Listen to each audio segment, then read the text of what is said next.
आंचल, रितिका परमार, रितु रानी, Vanshika, Sanjana. Offline student सबको good afternoon, है ना? बस आफ्टरनून हो गया, 12 बज गए, राइट? और आपको आवाज क्लियर आ रही है online students? Screen properly visible है तो एक बार आप इस पे यस कमेंट कर दीजिए चैट बॉक्स के ऊपर। कोई भी इशू आता है, स्क्रीन ऑफ होती है, किसी भी प्रकार की तकनीकी खराबी, आप यहाँ पे मैसेज कर सकते हैं।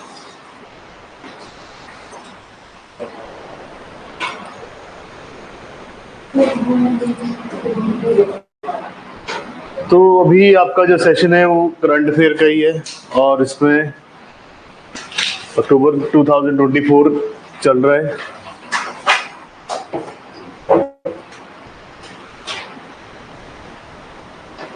ये प्रीलिम्स पॉइंटर्स हैं जो कि एवरीडे आपके न्यूज़पेपर में आते हैं। उसमें से एक आपके पास जो टॉपिक है दैट इज सिरिस। सिरिस जो है एक टाइप से आपका ड्वार्फ प्लैनेट है, जो आपके बोने प्लैनेट होते हैं, उपग्रह होते हैं, उसमें से एक है ये। सो researchers recently said Sirius is a very icy object that possibly was once muddy ocean world। Simple कह रहे हैं कि जो सिरस है, जो कि यहाँ पे आपके पास पिक्चर दे रखी है, कि ये कह रहे हैं कि किसी समय ये, अभी तो ये आपका आइसी ऑब्जेक्ट है, मतलब इसके ऊपर पूरी की पूरी आइस है, बर्फ जमी हुई है, बट किसी समय पे ये एक मडी ओशन था, मतलब कीचड़ से भरा हुआ ओशन था ये, राइट? अब सीरस होता क्या है उसके बारे में आपने पढ़ना है। ये इन्होंने रिसर्च की है तो उससे सीरस आपका इंपॉर्टेंट हो जाता है कि सीरस है क्या।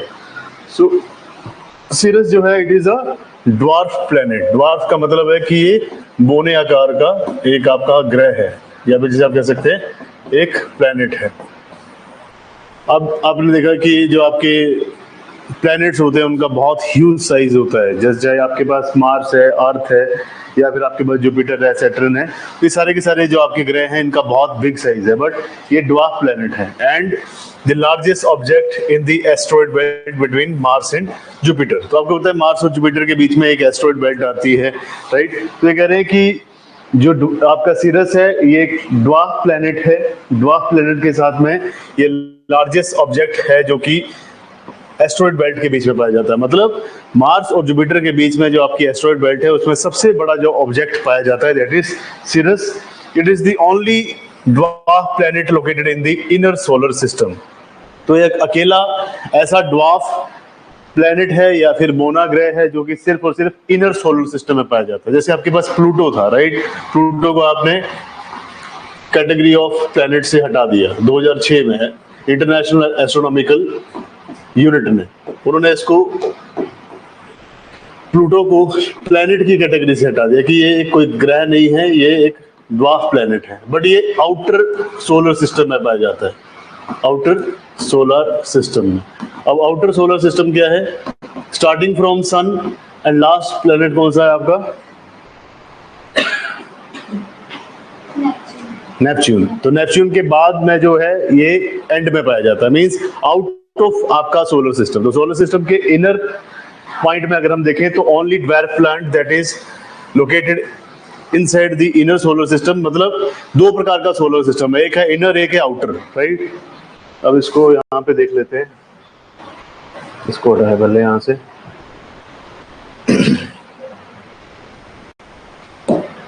मान लीजिए this is your solar system, right? यहाँ पे फोकस पे आपका होता है सन।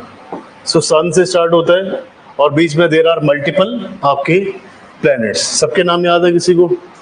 बताइए। पहला मरकरी, देन वीनस,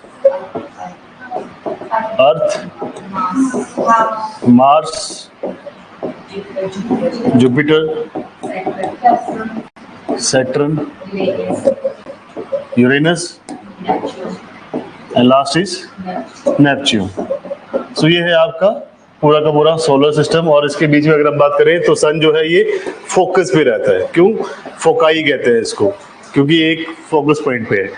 इसी की जो अट्रैक्शन फोर्सेस है इन सारे के सारे प्लैनेट्स को अपने साथ बाइंड करती है, अपने साथ अटैच करके रखती है। इसकी जो एक ऐसे कह सकते हैं आप एक ऐसे फोर्स ऑफ अट्रैक्शन है, जो इसका आकर्षण बल है, ये इन सभी के सभी प्लैनेट्स को, आपके सोलर सिस्टम के जो प्लैनेट्स हैं उनको एक दूसरे के साथ बाइंड करके रखता है। अब ये जो पार्ट है जो कि मैंने सर्कल बनाया है, ये टाइप का आपका एलिप्टिकल ऑर्बिट है।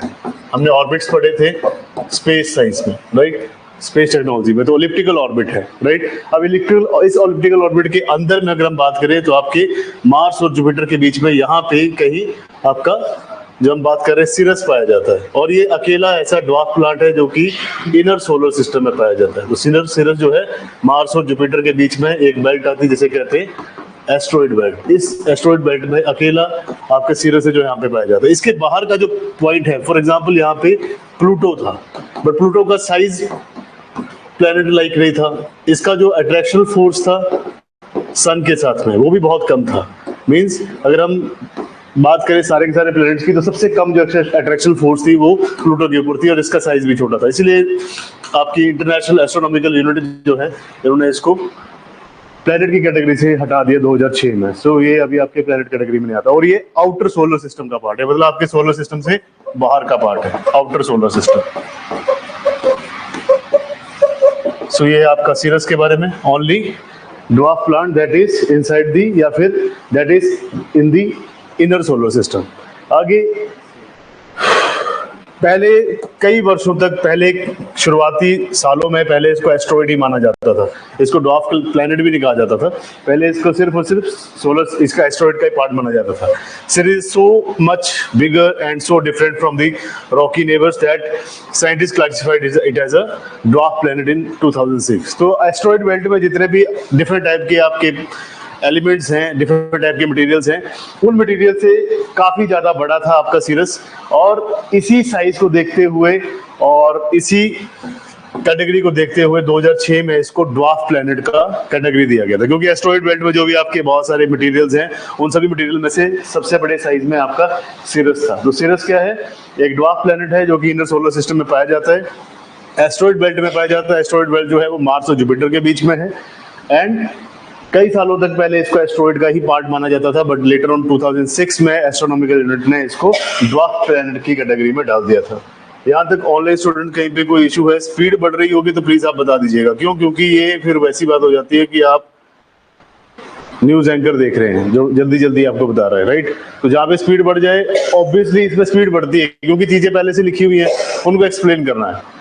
और हमें ये होता है कि यहाँ पे आपके पास स्लाइड्स हैं 120 150, तो जल्दी जल्दी खत्म हो ताकि आपके करंट अफेयर कंप्लीट हो, तो थोड़ी स्पीड बढ़ जाती है। तो जहाँ पे स्पीड बढ़े आप यहाँ पे मेंशन कर सकते हैं, जहाँ पे भी थोड़ा कंफ्यूजन हो वो भी पूछ सकते हैं आप। Next, motor neuron disease, right. So next आपके पास मोटर न्यूरॉन डिजीज। अब फरवरी के आपके जो करंट अफेयर है उसमें भी अल्जाइमर आया है, जो हमने अल्जाइमर पढ़ा था, और वही अल्जाइमर आपने अभी इसमें भी पढ़ा है अक्टूबर में। सो वैसे ही कुछ एक चीजें रिपीट होती रहती है जब ज्यादा न्यूज में रहती है। तो वैसे ही हमारे पास एक है that is motor neuron disease. ये भी एक टाइप से न्यूरॉन से रिलेटेड है, मतलब नर्वस सिस्टम से रिलेटेड है। यहाँ पे भी आपके नर्वस सिस्टम में डिफेक्ट पड़ जाता है और उसके कारण ये डिजीज होती है। मतलब this is also neuro degenerative disease, जो हमने पहले पढ़ी थी आपकी सिकल सेल में पढ़ी थी, और आपके सिकल सेल में नहीं पढ़ा था, दूसरे में कौन सा था? अल्जाइमर में हमने इसको पढ़ा था।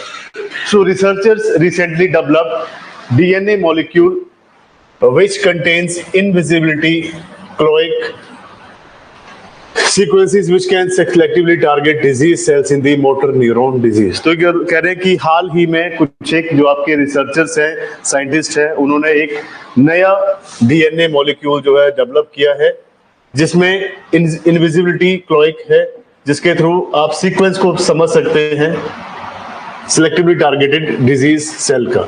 फॉर एग्जांपल जैसे आपने पढ़े थे आपका आरएनए डीएनए स्ट्रक्चर्स, तो यहाँ पे देयर वर मल्टीपल आपके बेस पेयर्स, तो इसमें हमने बेस पेयर्स से ही पता चलता है कि किसमें कौन सा जेनेटिक डिसऑर्डर है, कौन सा इसमें जीन में देयर इज चेंजेस, या कोई भी डिफेक्टिव पार्ट है या हेल्दी पार्ट है, इन बेस पेयर में होता है, जो कि आपने ATGC AUGC हमने पढ़ा था, है ना।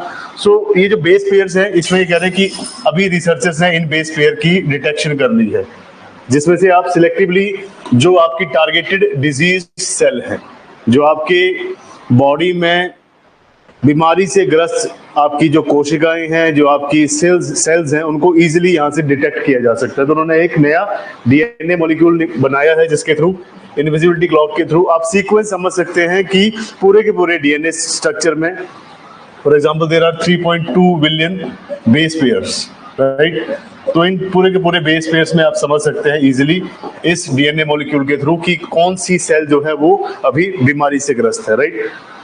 अब नेक्स्ट हमें समझना है कि मोटर न्यूरॉन डिजीज होती क्या है। Next is motor neuron disease. Motor neuron disease. Good afternoon Khushpreet. और मैंने लगभग कल शाम को आज सुबह 350 पेपर चेक किया आपका, है ना। लगभग लेट सबमिशन 23 जनवरी, 24 जनवरी, 29 जनवरी, 31 जनवरी, उसके 84 टेस्ट थे आपके। फिर एनवायरनमेंट टेस्ट 1, 2, ज्योग्राफी के टेस्ट नंबर 1 से लेके 7 तक। मैक्सिमम में डायग्राम्स नहीं है, मैक्सिमम में, जहाँ पे अगर आपको 15 की जगह 12 मार्क्स मिले हैं, वो 3 मार्क्स सिर्फ और सिर्फ डायग्राम।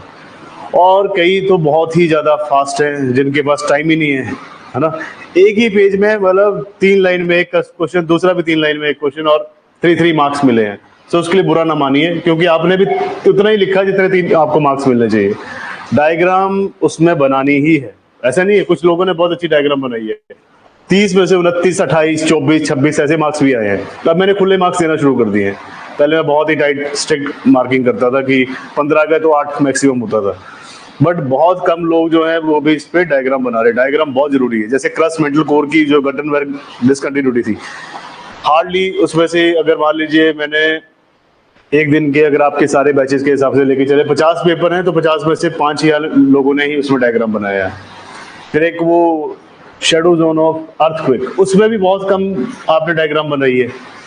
जहाँ पे P&S था उसमें मैंने आपको डायग्राम बनवाई थी, फिर बाद में शेडो जोन की भी आपको डायग्राम बनवाई, कलरफुल यहाँ पे, राइट। तो प्लीज उसमें ऐसा मत करिए मिस्टेक, डायग्राम बहुत जरूरी है। So this is motor neuron disease. इसके बारे में पढ़ते हैं कि होती क्या है ये। It is a rare condition that progressively damages the parts of nervous system. This leads to muscle weakness, often with visible wasting. Simple कह रहे हैं कि ये जो आपकी ये मोटर न्यूरॉन नाम की बीमारी है, ये एक बहुत रेयर कंडीशन है, मतलब बहुत कम लोगों में देखी जाती है ये कंडीशन। प्रोग्रेसिवली ये जो है आपके नर्वस सिस्टम को पूरा का पूरा बर्बाद कर देती है, राइट, उसको डैमेज कर देती है, जिसके कारण मसल वीकनेस होना शुरू हो जाती है, और जो कि विजिबल हो जाता है। कुछ समय के बाद मसल जो है वो लूज होना शुरू हो जाते हैं, तो वो विजिबल, इसको आप विजिबल वेस्टिंग भी कह सकते हैं। Motor neuron disease is also called amyotrophic lateral sclerosis, and दूसरा नाम इसका ये है, दैट इज लोए गेहरिग डिजीज। सो सिंपल कह रहे हैं कि इसका दूसरा नाम मायोट्रोफिक लेटरल स्क्लेरोसिस है, और इसके कॉजेज क्या हैं, कारण क्या हैं। So motor neuron disease happens when specialist nerve cells in the brain and spinal cord called motor neurons stop working properly and die prematurely. This is known as neurodegeneration. Simply कह रहे हैं कि motor neuron disease जो है एक type से आपका एक रेयर डिजीज है, और ये तब होता है जब आपकी बॉडी में या ब्रेन में, सिंपल जो आपका ब्रेन है and second is spinal cord, जब ये दोनों प्रॉपर्ली वर्क करना बंद कर दे, उसको हम कहते हैं कि जो मोटर न्यूरॉन्स है वो काम करना बंद कर रहे हैं। Motor neuron means that is spinal cord इतना ज्यादा इंपॉर्टेंट है कि आपकी बॉडी का पोस्चर से लेके आपका पूरा ब्रेन, राइट, पूरा का पूरा स्पाइनल कोड के ऊपर ही डिपेंडेंट है, जैसे आप रीढ़ की हड्डी कहते हैं, राइट। सिंपल साथ साथ में करें कि अगर ब्रेन के कुछ एक आपके नर्व्स या फिर सेल्स काम करना बंद कर दें या फिर प्रीमेच्योरली डेथ कर जाए, मतलब वो सेल डेड ही हो जाए, जिससे आपका पूरा का पूरा brain and spinal cord work करता है, तो उसे हम कह रहे हैं न्यूरो डीजेनरेशन। मींस न्यूरॉन्स आपके डीजेनरेट होना शुरू हो चुके हैं, टूटना शुरू हो चुके हैं, वो डाई करना शुरू करते हैं। Next is motor neuron instruct the muscles to move by passing on signals from the brain. They play a role in both conscious and automatic movements such as swallowing and breathing. Simple कह रहे हैं कि जो आपके motor neurons हैं, ये है क्या, मोटर न्यूरॉन जो है ये आपकी मसल्स को एक टाइप से गाइड करते हैं, जिसमें मैंने आपको बताया था कि नर्वस सिस्टम है, देयर आर सम सिग्नल्स। आपका जो नर्वस सिस्टम है ये कुछ एक सिग्नल्स देता है आपकी पूरी की पूरी बॉडी को, राइट, और इन्हीं सिग्नल्स को हम कहते हैं that is reflex action. For example छोटी क्लास में क्या करता था, टीचर लेते थे और चौक या डस्टर मारते थे, और आपको पता है कि चौक एंड डस्टर आपके पास आ रहा है और आप एकदम से साइड हो जाते थे, क्योंकि दैट इज रिफ्लेक्स एक्शन। आपको पता है कि अगर आएगा हिट करेगा तो लगेगी, इसलिए आप एकदम से दूर हो जाते हैं।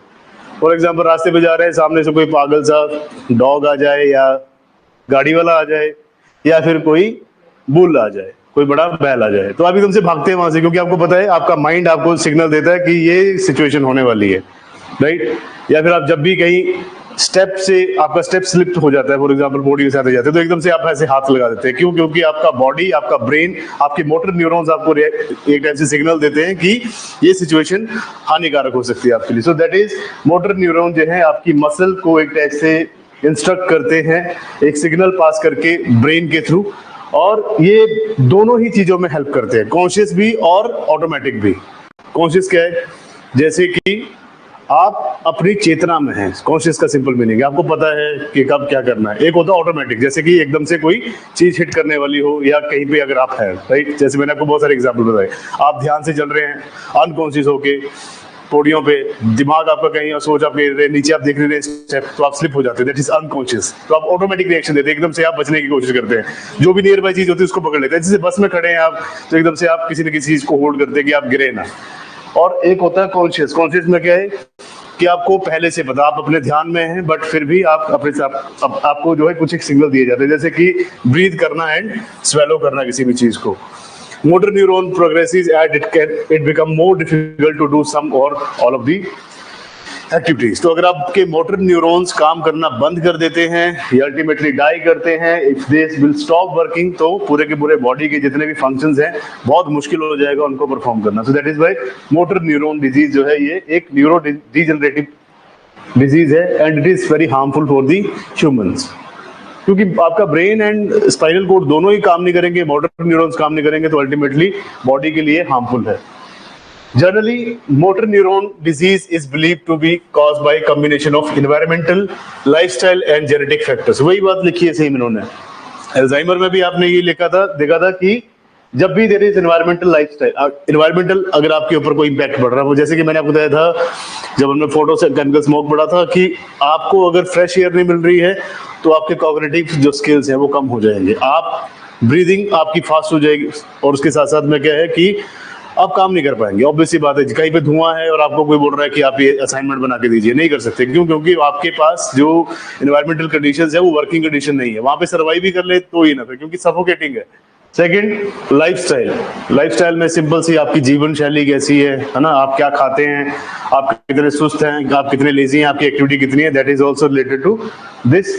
एंड जेनेटिक फैक्टर्स, किसी किसी की जीन्स में भी हो सकता है, तो जेनेटिक भी हो सकता है ये, फ्रॉम जनरेशन टू जनरेशन, तो एक टाइप से आपके डीएनए में भी हो सकता है ये। सो मोटर न्यूरॉन के मल्टीपल कॉजेज हो सकते हैं। 20% of the cases are linked to genetic causes, half of the genetic cases will be in people who have family history of MND. Simple. तो कह रहे कि 20% जो केसेस हैं मोटर न्यूरॉन डिजीज के, ये लगभग आपके जेनेटिक कॉजेज होते हैं, जेनेटिक कारण से, अनुवांशिक गुणों के कारण ही होता है ये। और हाफ ऑफ द केसेस जो हैं ये उन्हीं लोगों में पाए जाते हैं जहां पे पहले किसी को हो चुकी है बीमारी। It mainly affects people in their 60s and 70s, but it can affect adults of all the ages. तो सिंपल वही अल्जाइमर में भी ऐसा था कि 60 से अबव या 70 से अबव अगर कोई व्यक्ति है तो उसको ये मोटर न्यूरॉन डिजीज हो सकती है, इवन अडल्ट में भी हो सकती है। Symptoms of MND, that is motor neuron disease, gradually over weeks and month. So जब से इसकी शुरुआत होती है तो उसके लक्षण दिखना शुरू हो जाते हैं, कुछ हफ्तों में या कुछ महीनों में। They tend to appear on one side of the body first, तो बॉडी के एक साइड पे, लेफ्ट या राइट किसी भी साइड पे पहले ये अपीयर होगा, दिखना शुरू होगा, और देन धीरे धीरे ये बहुत ज्यादा बढ़ता जाता है, बहुत बुरी तरह से इसकी प्रोग्रेशन होना शुरू हो जाती है। Motor neuron disease often begins with weakness of the muscles in the hands, feet, voice, although it can start in different areas of the body, progress in different patterns and different rates। Simple कह रहे हैं, जो आपका ये motor neuron disease है, ये muscles को एक टाइप से वीक कर सकता है, जिसमें आप हैंड, फीट और वॉइस में इसको ऑब्जर्व कर सकते हैं, और बॉडी के डिफरेंट एरियाज में या डिफरेंट पार्ट्स में ये प्रोग्रेस कर सकता है मोटर न्यूरॉन डिजीज, और डिफरेंट रेट से। कई जगह पे स्पीड इसकी फास्ट होगी फैलने की, कई जगह पे स्लो होगा। People with MND become increasingly disable. Simple, जब मोटर न्यूरॉन अगर आपके काम नहीं कर रहे हैं, सिग्नल नहीं दे रहे हैं, तो ना मसल्स मूव कर पाएंगी, ना दिमाग काम कर पाएगा, सो अल्टीमेटली ये डिसेबल कर देगा किसी भी व्यक्ति को। Average life expectancy after diagnosis is 1 to 5 years, with 10% of the people with motor neuron disease living 10 years or more। Simply कह रहे हैं कि जब से ये शुरुआत होती है इस बीमारी की और डायग्नोसिस हो जाती है, मतलब दवाई भी चल रही है और इस बीमारी का जब पता लग जाता है, उसके बाद ये व्यक्ति 1 से 5 साल तक ही जी सकता है, जब से बीमारी डेवलप हो जाए। और 10% केसेस है जहां पे लोग 10 या 10 ईयर से ज्यादा सर्वाइव कर चुके हैं। ट्रीटमेंट क्या है? No cure for MND, but treatment can help reduce the impact of the symptoms have on your life. So simple, इसका कोई ऐसा इलाज, उपचार अभी तक अवेलेबल नहीं है, बट कुछ एक ट्रीटमेंट है जिससे इसको कम किया जा सकता है, बट बिल्कुल खत्म नहीं किया जा सकता। सेम अल्जाइमर में भी ऐसा ही था। तो this is motor neuron disease. Online students, offline student, कोई इशू? यहाँ तक कैमरा थोड़ा टेढ़ा है, दिख रहा है वैसे तो। This is Negro river. Negro means, जैसे निग्रो कहते हैं, निग्रो मीन्स ब्लैक पीपल, तो वैसे this is Negro river, one of the Amazon rivers main tributary. So ये अमेजन जो रिवर है आपकी, उसकी एक मेन ट्रिब्यूटरी है। अमेजन रिवर कहाँ पे है?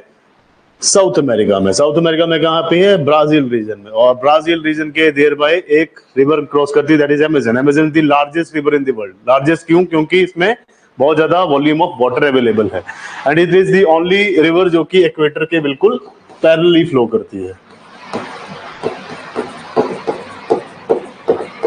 It flows parallel to equator. बहुत फैक्ट है इसके। लार्जेस्ट रिवर है। Near by largest country is Brazil. Largest कैसे है? वॉल्यूम ऑफ वाटर के हिसाब से।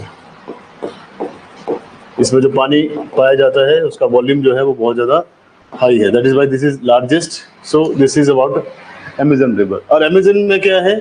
उसी की एक रिवर ट्रिब्यूटरी है, जिसकी एक सहायक नदी है जो उसमें पानी डालती है, that is Negro river is the main tributary of Amazon River. The Negro River has dropped its lowest level in 122 years. Brazil's Geological Service recently. Simple, Brazil की एक संस्था है, एक इंस्टीट्यूशन है, that is Brazil Geological Service। उनका data आया है, उनके डाटा के हिसाब से, रिपोर्ट के हिसाब से, जो अमेजन की सबसे बड़ी ट्रिब्यूटरी है नेग्रो रिवर, इसका जो वाटर लेवल है वो बहुत ज्यादा डाउन चला गया। मींस इसका जो जल स्तर है, पानी का स्तर है, पानी का लेवल है, बहुत ज्यादा डाउन चला गया, मतलब पानी सूखता जा रहा है। और ये लास्ट सबसे ज्यादा है 122 सालों में। लास्ट 122 सालों में सबसे ज्यादा कम पानी का लेवल इसमें देखा गया है। अब नेक्स्ट हमें देखना है कि नेग्रो रिवर के बारे में कुछ एक points. So about Negro river, Negro or Negro anything, तो Rio Negro is one of the largest tributary of the Amazon River, ये हमने देख लिया। Second, it is one of the world's largest river in terms of discharge। तो पूरे world में जितनी भी नदियां पाई जाती हैं उसमें से सबसे ज्यादा जो डिस्चार्ज करती है, मीन्स बीइंग अ ट्रिब्यूटरी, सबसे ज्यादा पानी डालने वाली नदी यही है। एक सहायक नदी होने के साथ साथ सबसे ज्यादा पानी डालने वाली नदी यही है जो सबसे ज्यादा डिस्चार्ज डालती है अमेजन में। Second point. Third, it flows along the Colombian and Venezuela border before crossing the Brazil. तो ये कोलंबिया से लेके वेनेजुएला तक चलती है। वेनेजुएला भी आपकी एक साउथ अमेरिकन कंट्री है। निकोलस मदुरो यहाँ के प्राइम मिनिस्टर हैं, बहुत न्यूज में रहे हैं ये निकोलस मदुरो। यहाँ पे हाइपर इन्फ्लेशन हो गया था, हाइपर इन्फ्लेशन। इन्फ्लेशन भी कई प्रकार के, बट यहाँ पे हाइपर इन्फ्लेशन हो गया था, मतलब महंगाई बहुत ज्यादा महंगी, मतलब बहुत ज्यादा ऊपर होगी। फॉर एग्जांपल, जहाँ पे आपका 100 रुपए में चीज आती है वो 10,000 रुपीज में मिल रही है। सो यूएस की सारी इसमें रूल था। तो इसको छोड़िए, बट सिंपल, निकोलस मदुरो यहाँ के प्राइम मिनिस्टर है। और क्यों आपका अमेरिका इसके पीछे पड़ा है, यूएस? क्योंकि इनके पास ऑयल रिजर्व, गैस रिजर्व बहुत ज्यादा है। जब पूरा का पूरा सऊदी और ये सारा का सारा मिडिल ईस्ट खत्म हो जाएगा, उसके बाद जो ऑयल सबसे ज्यादा है वो 2 कंट्री के पास है, एक है ईरान के पास, दूसरा है आपके वेनेजुएला के पास। इसलिए ईरान के साथ भी यूएस का बनती नहीं है, जहां पे ज्यादा रिसोर्सेज होती है उसके साथ इनका नहीं बनती है ना, इनका ये रूल ही है। और दूसरा वेनेजुएला। सो ये कह रहे हैं कि कोलंबिया से लेके ये वेनेजुएला तक नदी बहती है और ब्राजील को बीच में से क्रॉस करती है। पहले कोलंबिया आएगा, फिर बीच में ब्राजील आएगा, फिर वेनेजुएला की तरफ जाएगी। सो ये ऐसे फ्लो करती है। ब्राजील जो है, it is the largest city in the Amazon rain forest. तो अमेज़न नदी के किनारे अगर कोई सबसे बड़ा शहर या सबसे बड़ी जो सिटी है वो आपका ब्राजील है। The river was named the Negro, means black in the Portuguese because of waters dark colouration. तो यहाँ पे जो पानी बहता है वो काले कलर का है, इसीलिए इसका नाम पोर्तुगीज लैंग्वेज के हिसाब से निग्रो रखा गया। निग्रो मीन्स ब्लैक पीपल या फिर black colour. It is caused by the decomposition of the organic matter and the presence of tannins leased from the surrounding vegetation, giving river it's distinctive rich colouration. तो कह रहे हैं कि ये जो काला कलर है इस पानी का बहने का, उसका कारण क्या है? इससे बहुत सारा ऑर्गेनिक मैटर आता है, मतलब वेजिटेशन जो भी सड़ जाती है, गल जाती है, जितनी वनस्पति, वो सारी की सारी इसी के बीच में जाती है। अब ये जो वनस्पति है इसमें कलर है टैनिन का। टैनिन एक टाइप से आपका जो रबड़ होता है ना, रबड़ की जो बाहर की पूरी छाल होती है, जिसको आप कहते हैं बार्क ऑफ अ ट्री, वो पूरा का पूरा इसी में चला जाता है पानी में, क्योंकि जब पानी में घुलता है तो उसका कलर रिमूव होता है इससे। अब रिवर को यहाँ पे ये रियो निग्रो कहते हैं, right? So Rio Negro is the largest black water river in the world. तो पूरे वर्ल्ड में सबसे ज्यादा बड़ा जो ब्लैक वाटर है, मतलब सबसे ज्यादा जो काली नदी है, दैट इज आपका river Negro. Despite the colouration of the water contains little sediments and ranks one of the cleanest river on the earth. Colour को अगर हम हटा के देखें तो सबसे ज्यादा जो आपकी क्लीनेस्ट रिवर है पूरे वर्ल्ड की, that is river Negro. But colour इसका काला है, बट है ये सबसे ज्यादा फ्रेश। इसमें कोई भी ऐसा, क्योंकि अमेज़न रेन फॉरेस्ट है ना, ऑब्वियस सी बात है, ट्रॉपिकल है ये, तो यहाँ पे एवरीडे बारिश होती है, तो पानी यहाँ पे रिचार्ज होता रहता है। नियर बाय कोई बड़ी इंडस्ट्री सिटी नहीं है, तो उसको कोई गंदा नहीं करता। इसमें कोई केमिकल एक्टिविटी नहीं है, सिंपल इसमें एक कलरेशन है जो कि सेडिमेंट की वजह से है। बाकी सबसे क्लीनेस्ट रिवर है ऑन दी अर्थ। बहुत अच्छा ये इन्होंने पॉइंट लिखा है, इसको थोड़ा सा आप नोट डाउन कर लीजिए, जो भी इसके फैक्ट्स हैं। रिवर निग्रो, ये यहाँ पे थोड़ा सा ब्लैक कलर ही दिख रहा है आपको, यहाँ पे ब्लूइश शेड आ रही है क्योंकि दिन के समय की पिक्चर है, बट ऐसे ये ब्लैक है पूरा, ठीक है। Negro river. नेक्स्ट, चेंचस। ये चेंचस जो है एक टाइप से कह सकते हैं ट्राइबल लोग हैं, नाला माला फॉरेस्ट में ये रहते हैं, और इनके बारे में कुछ एक दे रखा है। तेलुगु स्पीकिंग आपकी एक शेड्यूल ट्राइब, इसको देख लेते हैं। So who are the Chenchus? The Chenchus of Penu Kumadugu have lived in the dense Nalamala forest for centuries. However, their inability to keep up with the relentless pace of modernization has led to dwindling work opportunities under the MG Narega. Simple कह रहे हैं, जो आपकी चेंचस नाम की आपकी जो tribal एक टाइप से ऑर्गेनाइजेशन है या आपकी जो कम्युनिटी है, ये जो आपकी जनजातीय समुदाय है चेंचस, ये नालामाला फॉरेस्ट में कुछ एक दशकों से रह रहे हैं। दशकों का मीन्स सेंचुरीज से रह रहे हैं, और इनकी इनएबिलिटी मीन्स अभी तक भी इतना ज्यादा मॉडर्नाइजेशन हो चुकी है पूरे के पूरे वर्ल्ड में, बट ये अभी भी इतना ज्यादा मॉडर्नाइजेशन नहीं हो चुकी है। यहाँ पे बहुत सारी अपॉर्चुनिटीज हैं Mahatma Gandhi national rural employment guarantee act के तहत, बट ये फिर भी उतना ज्यादा मेन स्ट्रीम लोगों के साथ नहीं रहते हैं, राइट। अब चेंचस जो है, these are the Telugu speaking food gathering tribe living in the Nallamalai forest of Andhra Pradesh. तो नालामला आपका टाइगर रिजर्व भी है यहाँ पे, राइट, उसको याद रखिए, है ना। वाइल्ड लाइफ सेंचुरी है या टाइगर रिजर्व है? Wild life sanctuary, wild life sanctuary. So Nallamala जो है forest, this is in Andhra Pradesh. ये तेलुगु स्पीकिंग है, फूड गैदरिंग कम्युनिटी है, मींस घुमंतू लोग हैं, नोमैडिक लोग हैं, एक जगह पे टिक के नहीं रहते। They are listed as scheduled tribe in the Andhra Pradesh. तो आंध्र प्रदेश में इनको अनुसूचित जनजाति का दर्जा दिया गया है, दैट इज शेड्यूल्ड कास्ट या scheduled tribe, that is ST का यहाँ पे इनको स्टेटस दिया गया है गवर्नमेंट की तरफ से।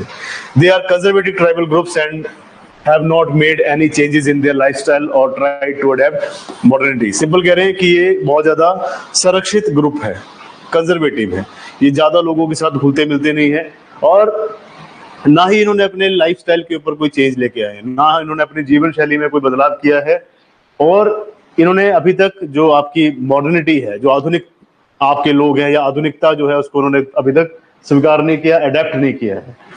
The Chenchus live life with exemplary simplicity. Most of them still gather food from the forest, roam into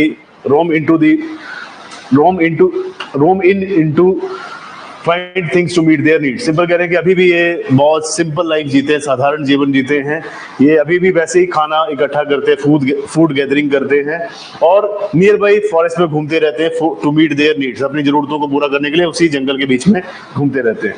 For ages, the Chenchus have associated with the famous Sri Salem temple dedicated to Lord Shiva and Devi Brahmara in Andhra Pradesh, situated at the heart of the Chenchu land। तो simple कह रहे हैं कि एक श्री सेलम आपका temple है जो कि लॉर्ड शिवा के लिए डेडिकेटेड है, यहाँ पे शिव की पूजा की जाती है।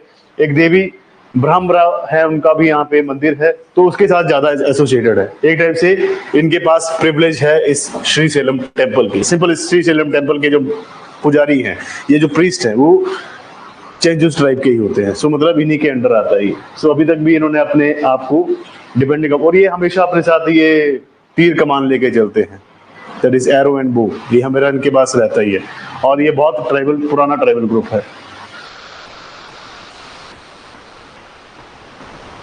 नेक्स्ट है global strategic preparedness, readiness and response plan. नाम बहुत ज्यादा इन्होंने कॉम्प्लेक्स लिखा है, global strategic preparedness, readiness and response plan. Simple, मच्छरों की तादाद कम करनी है, right, SR, that is SPRP, that is global strategic preparedness, readiness and response plan, right, that is SPRP। वैश्विक रणनीतिक तैयारी और क्या कह सकते हैं इसको, सुझाव एंड रिस्पॉन्स। तो सिंपल, किस लिए रेडी रहना है, किस लिए प्रिपेयर रहना है, और किस चीज के ऊपर रिस्पॉन्स करना है, क्योंकि मच्छरों की तादाद बढ़ती है, तो कभी ये डेंगू फैला देते हैं, कभी मलेरिया फैला देते हैं, तो उसके बारे में है। Recently global strategic preparedness, readiness, response to tackle dengue and other Aedes borne arboviruses was launched by the World Health organisation.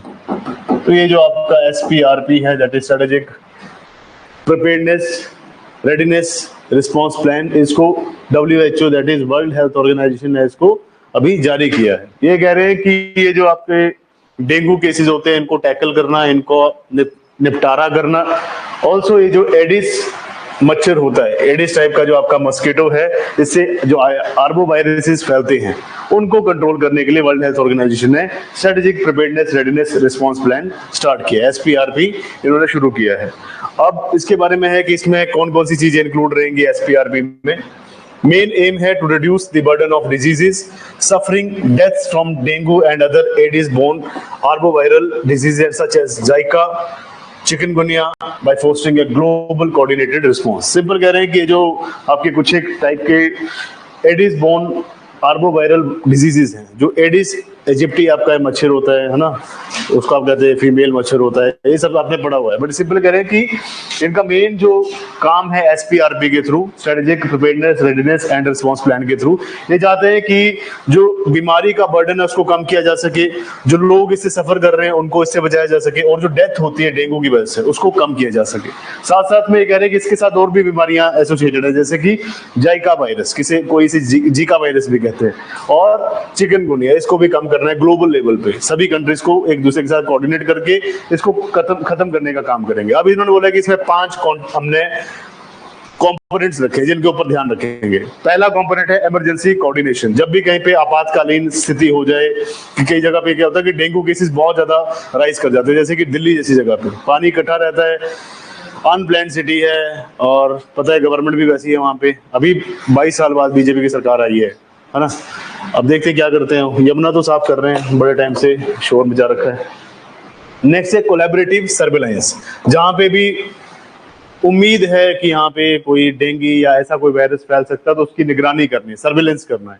Next community protection, जितना भी समुदाय है उसको प्रोटेक्ट करना। कैसे अवेयरनेस प्रोग्राम चला सकते हैं कि पानी इकट्ठा ना होने दें, जहाँ पे पानी है उसको फेंक दे, या फिर स्प्रे करवाएं, डीडीटी स्प्रे करवा दें, right. Safe and scalable care, जितना हो सके ज्यादा से ज्यादा मोहल्ला क्लिनिक ये सब, जैसे केजरीवाल जी ने चलाया था वैसे ही लोगों को सबको ये दवाई तक पहुंचाया जा सके। एक्सेस टू काउंटर मेजर्स, वही कुछ एक पहले से ही आपको जो है सोल्यूशन करने हैं। लोगों को रेडियो के थ्रू, टीवी के थ्रू, एड्स के थ्रू, न्यूज़पेपर के थ्रू, या फिर जो आपके हेल्थ डिपार्टमेंट के लोग होते हैं जैसे वुमेन चाइल्ड डेवलपमेंट, है ना, और आपका बहुत सारे urban affair ministry, housing and urban affair ministry, वो भी अपनी तरफ से काम कर सकते हैं। तो simple global strategic preparedness readiness response plan किसके लिए है? To curb malaria, dengue, chikungunya and Zika virus, जो कि पैदा किससे होता है? एडिस बोर्न, ये जो आपके आर्बो वायरल होते हैं, इनको कम करना है। बात बहुत बड़ी लिखी है, देखो इसको अगर ऐसे एग्जाम में पूछेंगे परेशान हो जाएगा कि किससे रिलेटेड होगा। स्ट्रेटेजिक, वो भी कैसे? ग्लोबल स्ट्रेटेजिक, है ना। बट अगर नीचे का नहीं पता होगा तो समझ नहीं आएगा। अब ये प्रिपेयरनेस जो हो सकती है, जैसे कि स्ट्रेटेजिक लिख रखा है ना, स्ट्रेटेजिक का मतलब होता है इंटरनेशनल रिलेशन के हिसाब से कि या तो कोई बहुत बड़ा समझौता या डिक्लेरेशन हुआ है, या तो ये स्ट्रेटेजिक का सिंपल मीनिंग होता है मिलिट्री से रिलेटेड। जहां पे भी स्ट्रेटेजिक लिखा हो उसके हिसाब से तो स्ट्रेटेजिक होता है कि जहां पे मिलिट्री की बात की जा रही है, या फिर दो कंट्री के बीच में कोई समझौता, कोई एमओयू या फिर कोई डिक्लेरेशन हुआ है। बट यहाँ पे स्ट्रेटेजिक किस लिए है? WHO के लिए और मच्छर मारने के लिए। इसलिए आपको भी स्टार्टिंग में हंसी आएगी, इतना स्ट्रेटेजिक प्रोग्राम, वो भी मच्छरों की तादाद कम करने के लिए और उसके वायरस को कंट्रोल करने के लिए। आगे, the strategic plan will be implemented over 1 year until September 2025। तो कह रहे हैं कि ये जो प्रोग्राम है अक्टूबर 2024 में चलाया गया है, और कह रहे हैं कि सितंबर 2025 तक, 1 साल तक इसको चलाया जाएगा। It is aligned with global vector control response 2017 to 30।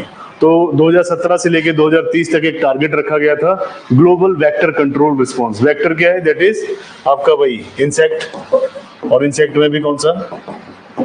Aedes mosquito. तो ये प्रोग्राम चलाया गया था। A global strategy to strengthen vector control worldwide and global arbovirus initiative launched in 2022, which focuses on tackling mosquito-borne arboviruses with epidemic potential। तो simple कह रहे हैं कि 2017 से लेकर 2030 तक इन्होंने प्रोग्राम चलाया था ग्लोबल वेक्टर कंट्रोल, जिसका मेन काम क्या था कि वेक्टर्स को कम किया जाए। ग्लोबल आर्बो वायरस इनिशिएटिव चलाया गया था ताकि जो आर्बो वायरल डिजीजेस फैलती हैं मच्छर की वजह से, मॉस्किटो की वजह से, उसको कम किया जा सके, ताकि आगे चलकर ये एपिडेमिक ना बने। ऑनलाइन स्टूडेंट, गति ठीक है, ज्यादा फास्ट तो नहीं। नेक्स्ट है को डिस्ट्रिक्ट इनिशिएटिव। को डिस्ट्रिक्ट, सिंपल डिस्ट्रिक्ट के बीच में district, subordinate. Simple Assam government ने इसको शुरू किया है, को district initiative. So recently Assam government launched a new concept of co-district within a district administration by doing away with the existing system of civil subdivisions। ये कह रहे हैं कि असम की राज्य सरकार ने पहली बार एक नया कॉन्सेप्ट यहाँ पे इजाद किया है, जहाँ पे कह रहे हैं कि को डिस्ट्रिक्ट नाम की चीज इन्होंने यूज की है एडमिनिस्ट्रेशन के लिए, प्रशासन को चलाने के लिए। ये कह रहे हैं कि डिस्ट्रिक्ट एडमिनिस्ट्रेशन के बीच ही एक सिविल सब डिविजन बनाई जाएगी। जैसे एक होता है ना आपका डिस्ट्रिक्ट है, मान लीजिए डिस्ट्रिक्ट जलंधर, तो यहाँ पे डीसी होता है, फिर एडीसी होता है, फिर आपके पास यहाँ पे एसडीएम आ जाता है, फिर उसके नीचे आपका तहसीलदार आ जाता है। तो वही है, इन्होंने एडीसी के लिए एक को डिस्ट्रिक्ट बना दिया है ना। सब डिविजनल मजिस्ट्रेट, मतलब इसको डिवीजन दी जाती है, एक मंडल अधिकारी बनाया जाता है, उपमंडल दंडाधिकारी बनते हैं यहाँ पर ना। यहाँ पे आपको क्या बनाया जाएगा, डिस्ट्रिक्ट कलेक्टर या डिस्ट्रिक्ट कमिश्नर। सो वैसे कह रहे हैं कि जहाँ पे एडीसी होता है उसको हम दे देंगे को डिस्ट्रिक्ट, कि डिस्ट्रिक्ट का ही पार्ट है बट पूरा का पूरा डिस्ट्रिक्ट नहीं आता उसमें। फॉर एग्जांपल जलंधर की 3 ब्रांचेस कर दिया आपने, Jalandhar rural, Jalandhar urban and Jalandhar outskirt, है ना। आउटस्कर्ट क्या है, जो कि जलंधर के आसपास के दूर के गांव हैं। आपका रूरल क्या आ गया, जो ग्रामीण एरिया बिल्कुल जलंधर के बीच में पड़ता है, और बीच में आता है आपका सेंट्रल डिस्ट्रिक्ट, जिसे आप बोलते हैं सीबीडी, सेंट्रल बिजनेस डिस्ट्रिक्ट, है ना। सीबीडी, सीबीडी जो है आपका मेन शहर आ गया। सो वैसे ही करें कि इसमें डिवीजन बना दी जाएगी। So co districts are smaller administrative units below the district led by the assistant district commissioner, ADC. तो कह रहे कि ये जो को डिस्ट्रिक्ट है ये छोटी प्रशासनिक इकाई है, ये एडमिनिस्ट्रेटिव यूनिट है जो कि एक डिस्ट्रिक्ट के अंदर ही आती है और इसको एडीसी संभालते हैं। तो this is the objective of this first of kind initiative in the country is to take governance one step closer to people। ये कह रहे हैं कि ये जो नया इनिशिएटिव, नई पहल चलाई गई है, ये देश में पहली बार ऐसा हो रहा है कि गवर्नेंस को, प्रशासन को चलाने के लिए यहाँ पे लोगों को सरकार तक पहुंचाने के लिए बहुत अच्छा इनिशिएटिव है। जहाँ पे को डिस्ट्रिक्ट में अगर डीसी से नहीं मिल पा रही तो एडीसी से बात करके आप अपना जो भी प्रस्ताव है वो रख सकते हैं। It is expected to address the administrative challenges being faced by the administrations in the district। तो कई बार क्या होता है कि आपके तहसीलदार, बहुत सारे एसडीएम होते हैं, बहुत सारे बीडीओ होते हैं, बहुत सारे नायब तहसीलदार होते हैं, वो डायरेक्टली डीसी साहब से नहीं मिल सकते क्योंकि डीसी साहब is occupied by MPs, MLAs and CM, है ना, या फिर जो भी आपके कंसर्न जितने भी मंत्री होते हैं। तो कह रहे हैं कि कई बार एडमिनिस्ट्रेशन वाले भी एडमिनिस्ट्रेशन वालों से नहीं मिल पाते, और प्रशासनिक कार्य में जो लोग लगे हैं वो भी प्रशासक से नहीं मिल पाते हैं। तो उस चैलेंज को, उस चुनौती को भी कम करेगा। Co district commissioners will have powers and responsibility similar to those of district commissioner.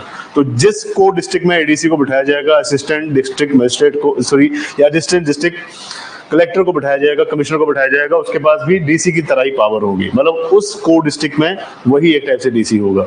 In the absence of DC रहेगा तो आपको सबऑर्डिनेट ही, बट उसके पास पावर पूरी दी होगी ताकि वो एफिशिएंटली उसको काम को कर सके। ये नहीं कि हर बार साइन कराने के लिए आपको डीसी के पास जाना पड़ रहा है। नेक्स्ट है short range air defence system. Short range air defence system,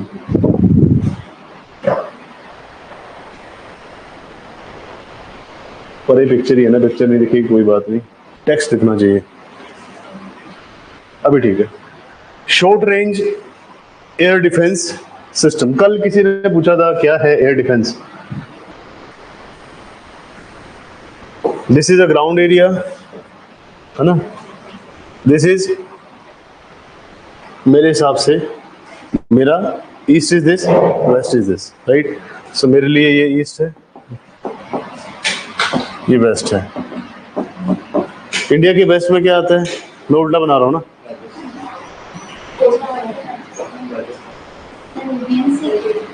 India के वेस्ट में आपकी दुश्मन कंट्री कौन सी है, नियरेस्ट आपका जो नेबर है, पाकिस्तान। आप इसको उल्टा कर देते हैं और इसको हटा ही देते हैं, वेस्ट डायरेक्शन पे, वेस्ट डायरेक्शन पे। दिस इज इंडिया, नहीं पर मेरे को पाकिस्तान इस साइड रखना है क्योंकि मेरे को धमाका कराना है। So this is Pak west में, and India is to the east of Pakistan, right. अब पाकिस्तान क्या करता है, किसी दिन उठ के कि वहां से मिसाइल छोड़ देता है। यहाँ पे मान लीजिए दिस इज इंडियन एयरफोर्स का कोई आपका स्टेशन है। अब यहाँ से उन्होंने एक मिसाइल छोड़ा, वो मिसाइल जा रहा है और यहाँ पे हिट करेगा। नॉट पॉसिबल, इतना इजी नहीं है। उसके लिए क्या करना पड़ेगा, पाकिस्तान को हमने चुनौती देनी है। तो ये है आपकी कोई मिसाइल या रॉकेट जो कि आपकी कंट्री के ऊपर छोड़ा जा रहा है। हाइपोथेटिकल सिचुएशन बता रहा हूं आपको मैं, या फिर कोई रॉकेट है जो कि यहाँ पे छोड़ा जा रहा है उनकी तरफ से।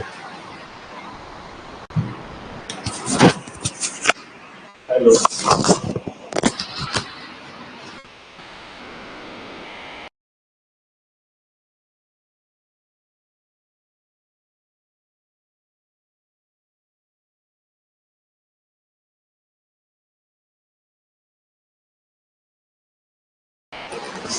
सो मान लीजिए on one unfortunate day Pakistan यहाँ पे एक रॉकेट या मिसाइल को छोड़ता है टुवर्ड्स इंडिया का आउटर स्पेस। आउटर स्पेस मतलब इंडिया के मुख्य भूमि के ऊपर, आसमान के ऊपर।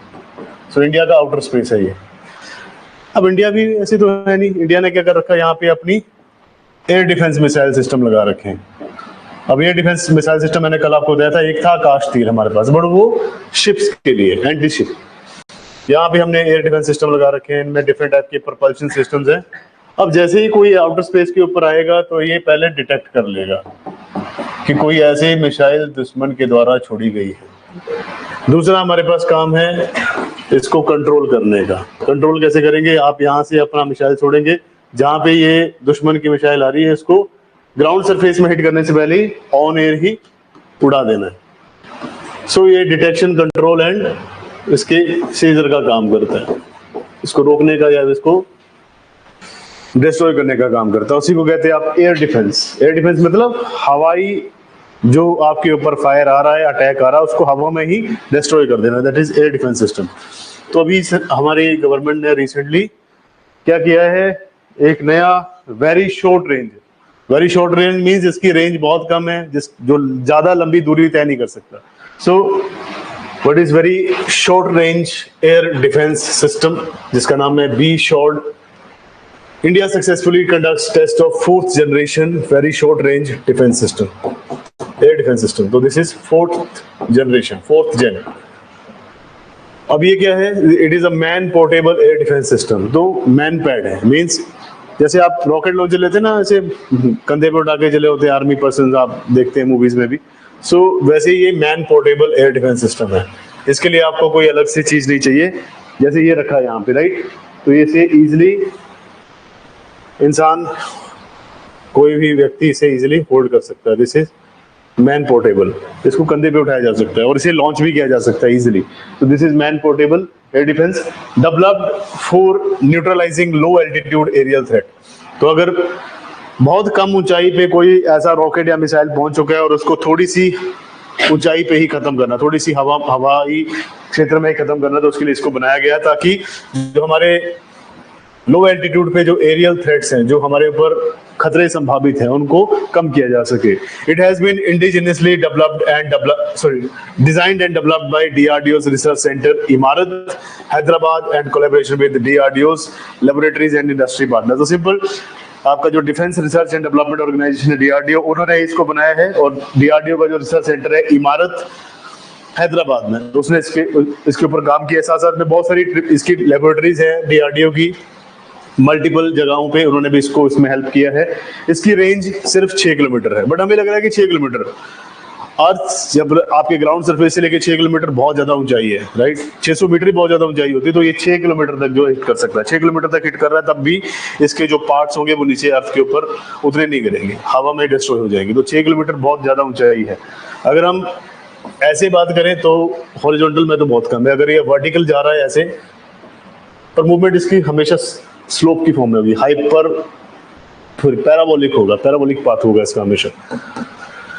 So missile system being man portable, specifically optimized for lightweight compared to other missile system, can be employed quickly in the mountains close to the line of actual control, China in Ladakh and Arunachal Pradesh. Simple कह रहे हैं, जो ये light weight man portable आपका air defence very short range air defence system बनाया गया है, इसलिए बनाया गया ताकि कुछ एक एरियाज है आपके, जैसे कि अरुणाचल है, लद्दाख है, कई बार मोटरेबल होते हैं, कई बार मोटरेबल नहीं होते, यानी कि आप ट्रक स्टार्ट करते रह गए, वो ट्रक स्टार्ट नहीं हो रहा, पर ऐसे हवाई अटैक हो रहे हैं। तो ऐसा होना चाहिए जिसको इंसान उठाए और एकदम से सीधा लॉन्च कर दे। मतलब मैन पोर्टेबल इसीलिए इंपॉर्टेंट है क्योंकि जहाँ पे आपको डिप्लॉय करना है बहुत जल्दी, वहां पे इजिली इसको डिप्लॉय किया जा सके आपके माउंटेन्स में, चाहे वो लाइन ऑफ एक्चुअल कंट्रोल है चाइना के साथ लद्दाख में या फिर अरुणाचल प्रदेश में।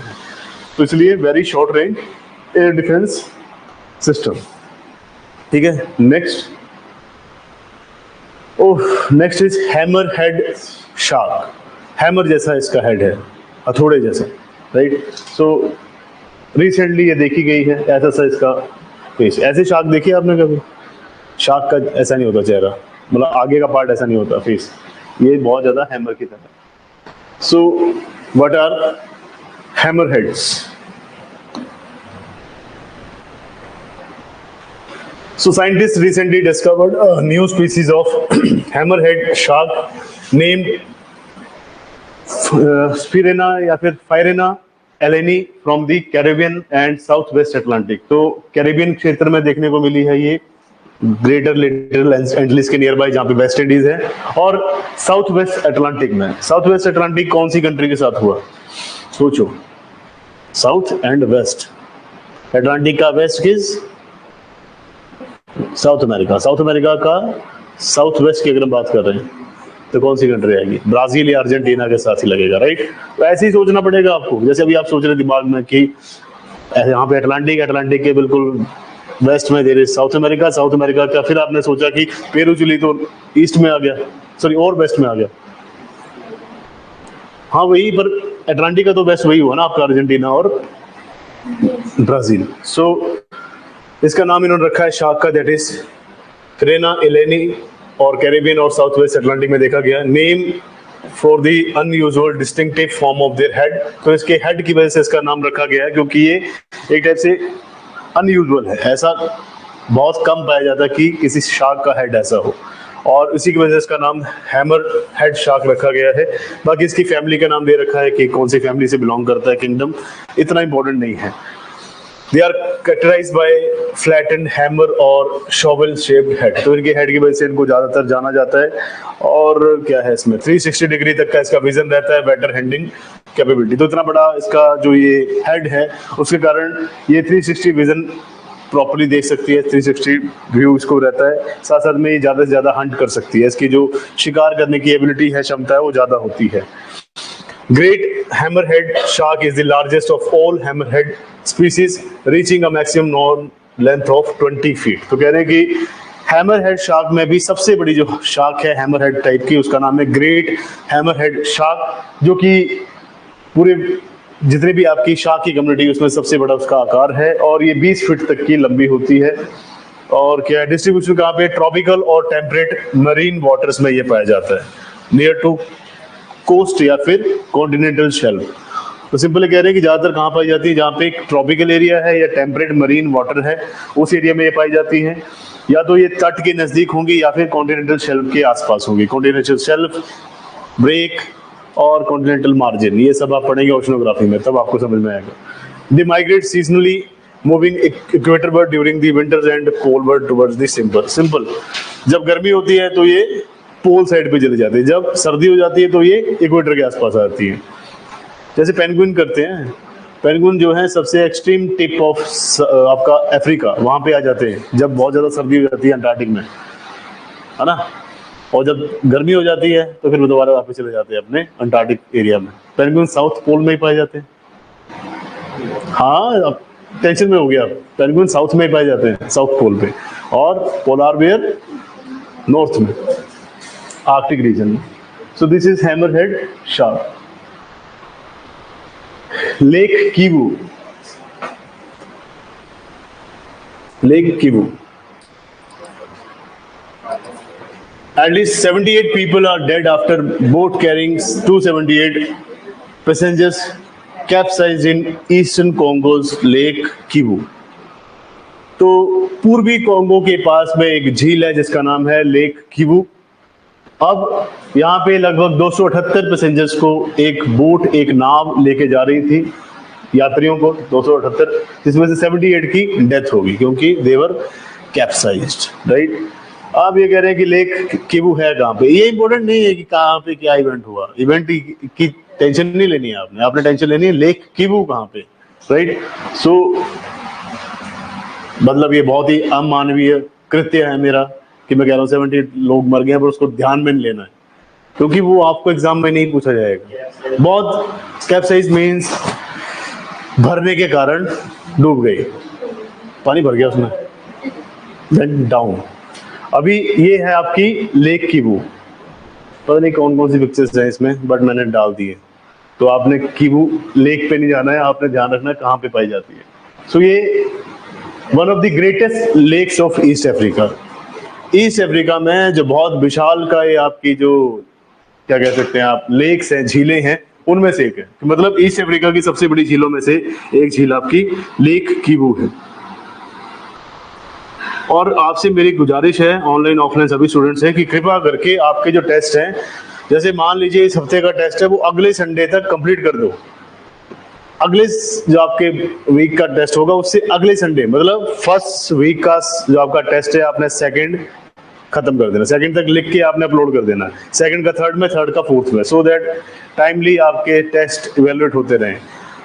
350 टेस्ट चेक हुआ, बहुत जल्दी जल्दी करना पड़ता है फिर, क्योंकि अगर आप इकट्ठा नहीं करेंगे फिर आपकी लेट सबमिशन आती है। आप सोचो मार्च में लेट सबमिशन आ रही जनवरी एंड की, फिर बात वही है, चल रहा है आपका मार्च और मैं टेस्ट चेक करूंगा आपका 23 जनवरी का, तो ये ठीक नहीं रहेगा, फिर आपकी इवैल्यूएशन नहीं होगी, आपने टेस्ट दिया ही क्यों फिर ना, क्योंकि अगर आपको पता ही चल रहा है कि आपके मार्क्स कितने हैं, आप परफॉर्म कैसा कर रहे हैं। और इतना ज्यादा कंजूसी मत करिए लिखने में, लिखने के बाद ही आपको पेपर क्लियर होगा।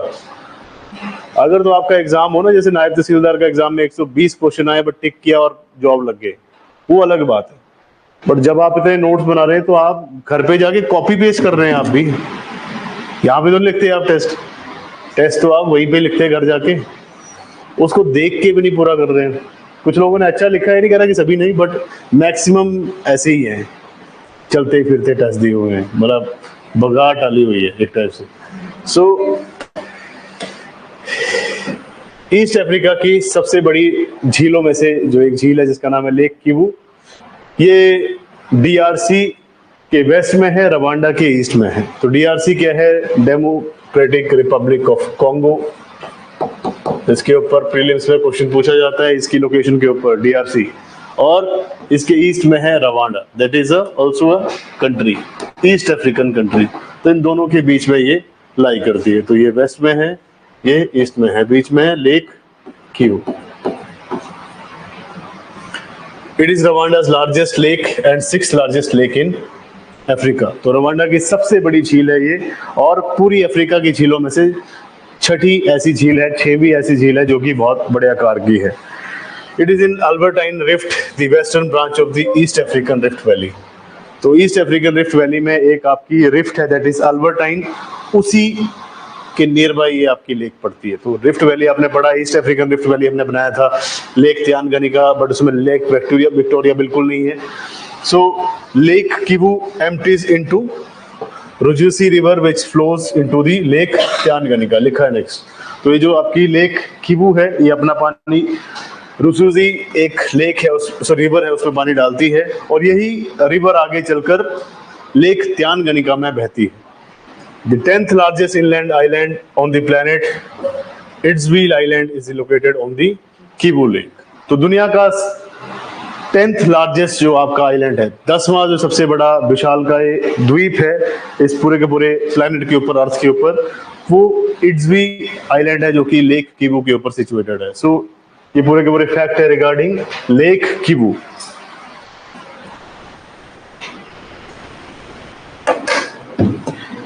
लोकेशंस पूछे जाते हैं ना आपके ज्योग्राफिकल लोकेशंस, तो उसमें से पूछ सकते हैं कि लेक किवू कहाँ पे है। प्रेस्पा देखा आपने, उसके अलावा और क्या था? Lake river Negro, that is also important. Next है रानी दुर्गावती। रानी दुर्गावती जो है, इनका एक वाइल्ड लाइफ सेंचुरी भी, वेटलैंड भी ऐड हुआ है एक। और रानी दुर्गावती जो है, इनके ऊपर अभी बहुत ज्यादा खर्चा करके एक मूर्ति बनाई जा रही है। जैसे नर्मदा जो था आपका सरदार सरोवर डैम, उसके ऊपर किसकी पिक्चर बनाई गई है, मूर्ति? हाँ, सरदार वल्लभ भाई पटेल की वहां पे मूर्ति बनाई गई। वैसे करेगी 100 करोड़ की लागत से रानी दुर्गावती की एक मूर्ति का यहाँ पे अनावरण करेंगे, बनाएंगे इसको। तो उसके बारे में दे रखा कि ये हैं कौन सी डायनेस्टी से हैं। तो उसमें लिखा है सामने चंदेला डायनेस्टी। चंदेल डायनेस्टी के किसी मुख्य राजा का नाम बताएं। चंदेल डायनेस्टी मतलब चंदेल वंश के किसी मुख्य व्यक्ति का नाम बताएं आप। बताओ, नाम ढूंढ रहे हैं इसमें आप, है ना? किसमें लिखा हुआ तो चलो बात बन जाए।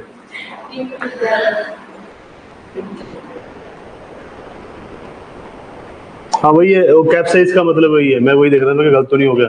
लेक मतलब पलट जाना एक टाइप से, क्योंकि इसमें भार बहुत ज्यादा हो गया था, उलट गई। और 78 लोग, 278 में से 200 ही बचे।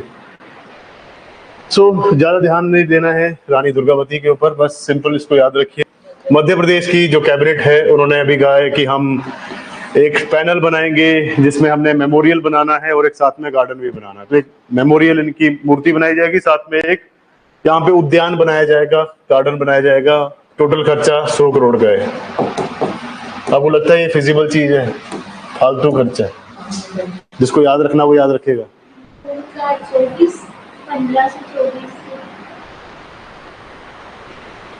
2 या 24 गलत हो जाएगा इसमें।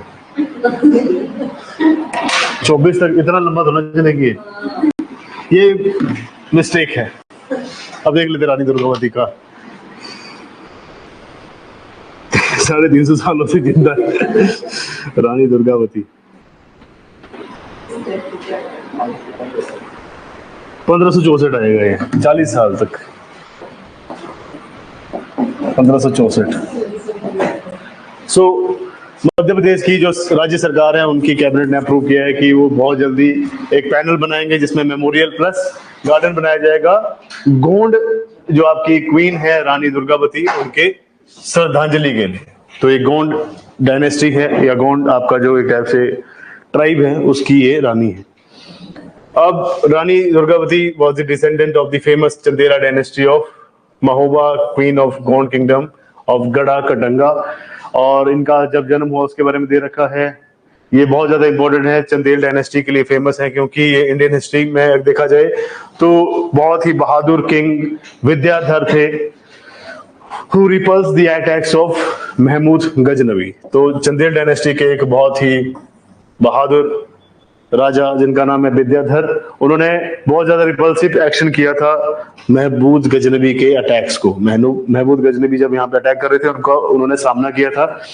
His love for sculpture is shown in the world famous temples of Khajuraho and Kalinjar fort. अब याद करिए, कलिंजार फोर्ट बहुत फेमस है आपकी हिस्ट्री में। कह रहे हैं कि ये जो राजा हैं किंग विद्याधर, इनका स्कल्पचर्स के लिए, स्कल्पचर्स का मतलब होता है अभिलेख, शिलालेख, उसके लिए बहुत ज्यादा इनका मतलब इंटरेस्ट था। वर्ल्ड फेमस जो आपका खजुराहो टेम्पल है और कलिंजार जो फोर्ट है, उसके ऊपर इनकी जो ये स्कल्पचर की और जो आपकी शिलालेख अभिलेख की जो इनकी रुचि थी उसमें देखी जा सकती है। She is chiefly remembered for defending Gondwana against the Mughal empire. तो इनके डायनेस्टी के विद्याधर हैं जिन्होंने महमूद गजनवी का एक टाइप से चुनौतीपूर्ण सामना किया है। दूसरा जो ये दुर्गावती हैं, इन्होंने खुद ही अकेले डिफेंड किया है अपने गोंडवाना लैंड को, या फिर इसे कह सकते हैं गोंड डायनेस्टी को, from Mughal empire. She took on the might of Mughal empire with great courage and leadership. तो बहुत ही अदम्य साहस है ना, और इच्छा शक्ति के साथ इन्होंने सामना किया है आपके जो ये मुगल एम्पायर का यहाँ पे अटैक हो रहा था। Though she finally faced defeat at the hands of Mughal army, she is remembered as warrior in blood and spirit.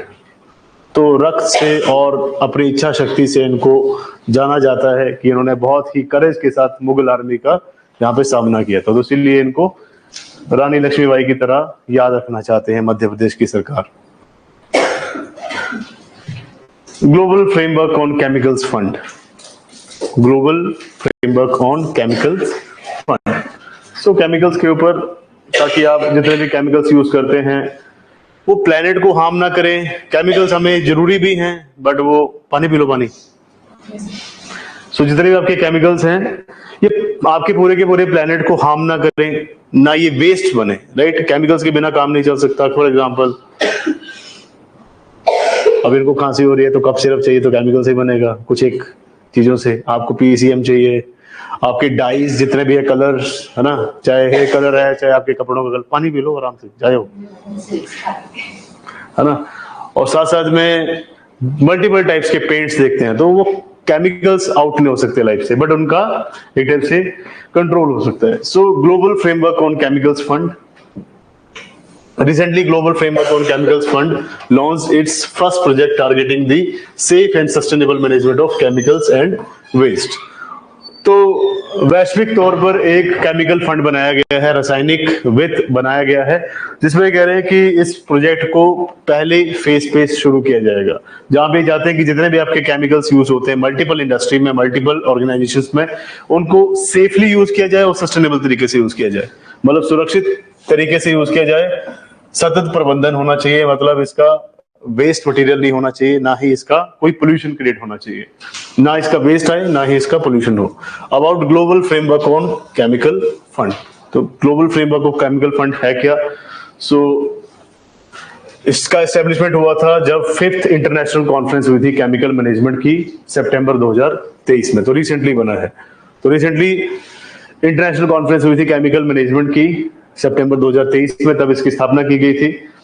It supports countries in implementing this international agreement on that guides countries and stakeholders in jointly addressing life cycle of chemicals including products and waste. तो इसमें example कह रहे हैं कि जो international conference थी chemical management की, इसमें बहुत सारे देशों के लोग आते हैं, बहुत सारे देशों के प्रतिनिधि आते हैं, रिप्रेजेंटेटिव आते हैं, और यहाँ पे डिफरेंट कंट्रीज को और डिफरेंट स्टेक होल्डर, मतलब कुछ एक देशों के आपके जैसे मिनिस्टर्स हैं, या फिर आपकी कुछ एक देशों की कंपनीज जो कि केमिकल्स में काम करते हैं, जैसे कि चोलामंडलम आपकी कंपनी बहुत बड़ी, एशियन पेंट्स है ना, सारी की सारी कंपनी, तो उनको भी यहाँ पे बुलाया जाता है, उनको बताया जाता है कि आप कैसे इस वेस्ट को रोक सकते हैं, कैसे इन प्रोडक्ट्स को सस्टेनेबल बना सकते हैं ताकि इसका एनवायरनमेंट के ऊपर कोई इंपैक्ट ना हो। ऑब्जेक्टिव क्या है फंड का? अभी ये फंड क्यों रेज कर रहे हैं? To support implementation activities in developing countries, least developed countries, small island developing countries, countries with economies in transition. तो बड़ी कंट्री जो आपकी डेवलप्ड कंट्रीज हैं, जो कि बहुत ज्यादा इकोनॉमिकली वेल ऑफ आपकी कंट्रीज हैं, वो तो इसको अपने हिसाब से मैनेज कर सकती हैं, बट जिन कंट्रीज के पास बजट नहीं है, जैसे कि कुछ एक डेवलपिंग कंट्रीज अभी जो कि प्रॉपर्ली डेवलप नहीं हुई है, या लीस्ट डेवलप है, जो कि बहुत ज्यादा कम डेवलप्ड हैं, जो कि स्मॉल आइलैंड कंपनीज हैं, जैसे कि आपके ये मल्टीपल आइलैंड्स है, मालदीव्स है, आइलैंड कंट्री है, राइट, आपके बहुत सारी आइलैंड कंट्रीज है, फिलीपींस है, मलेशिया है, इंडोनेशिया है, दीज आर आइलैंड कंट्रीज, तो उनके पास बजट इतना नहीं है, तो उन कंट्रीज को सस्टेनेबल तरीके से केमिकल्स को यूज करना, और ताकि ये केमिकल्स वेस्ट ना बने और आपके प्लेनेट को हार्म ना करे, तो उसके लिए फंड रेज कर रहे हैं, एक टाइप से कैपिटल इकट्ठा कर रहे हैं, पूंजी इकट्ठी कर रहे हैं ताकि इनकी हेल्प कर सके। अब इसमें इन्होंने 28 टारगेट बना रखे हैं, 28 लक्ष्य इन्होंने बना रखे हैं इसकी मैनेजमेंट के लिए, sound management of chemical and waste. तो केमिकल और इसके जो वेस्ट है उनका अच्छे से प्रबंधन हो, अच्छे से उनका मैनेजमेंट हो, उसके लिए उन्होंने 28 टारगेट्स रखे हैं। मल्टी सेक्टोरल एग्रीमेंट है, ये केमिकल और वेस्ट के ऊपर ही रखा गया है। सिंपल केमिकल एंड वेस्ट को ये यहाँ पे सस्टेनेबल तरीके से, सेफ तरीके से यूज करना चाहते हैं, तो उसके लिए फंडिंग रेज कर रहे हैं, that is global framework on chemicals fund. Emergency use listing, पानी था इधर है। नेक्स्ट बढ़िए, emergency use listing.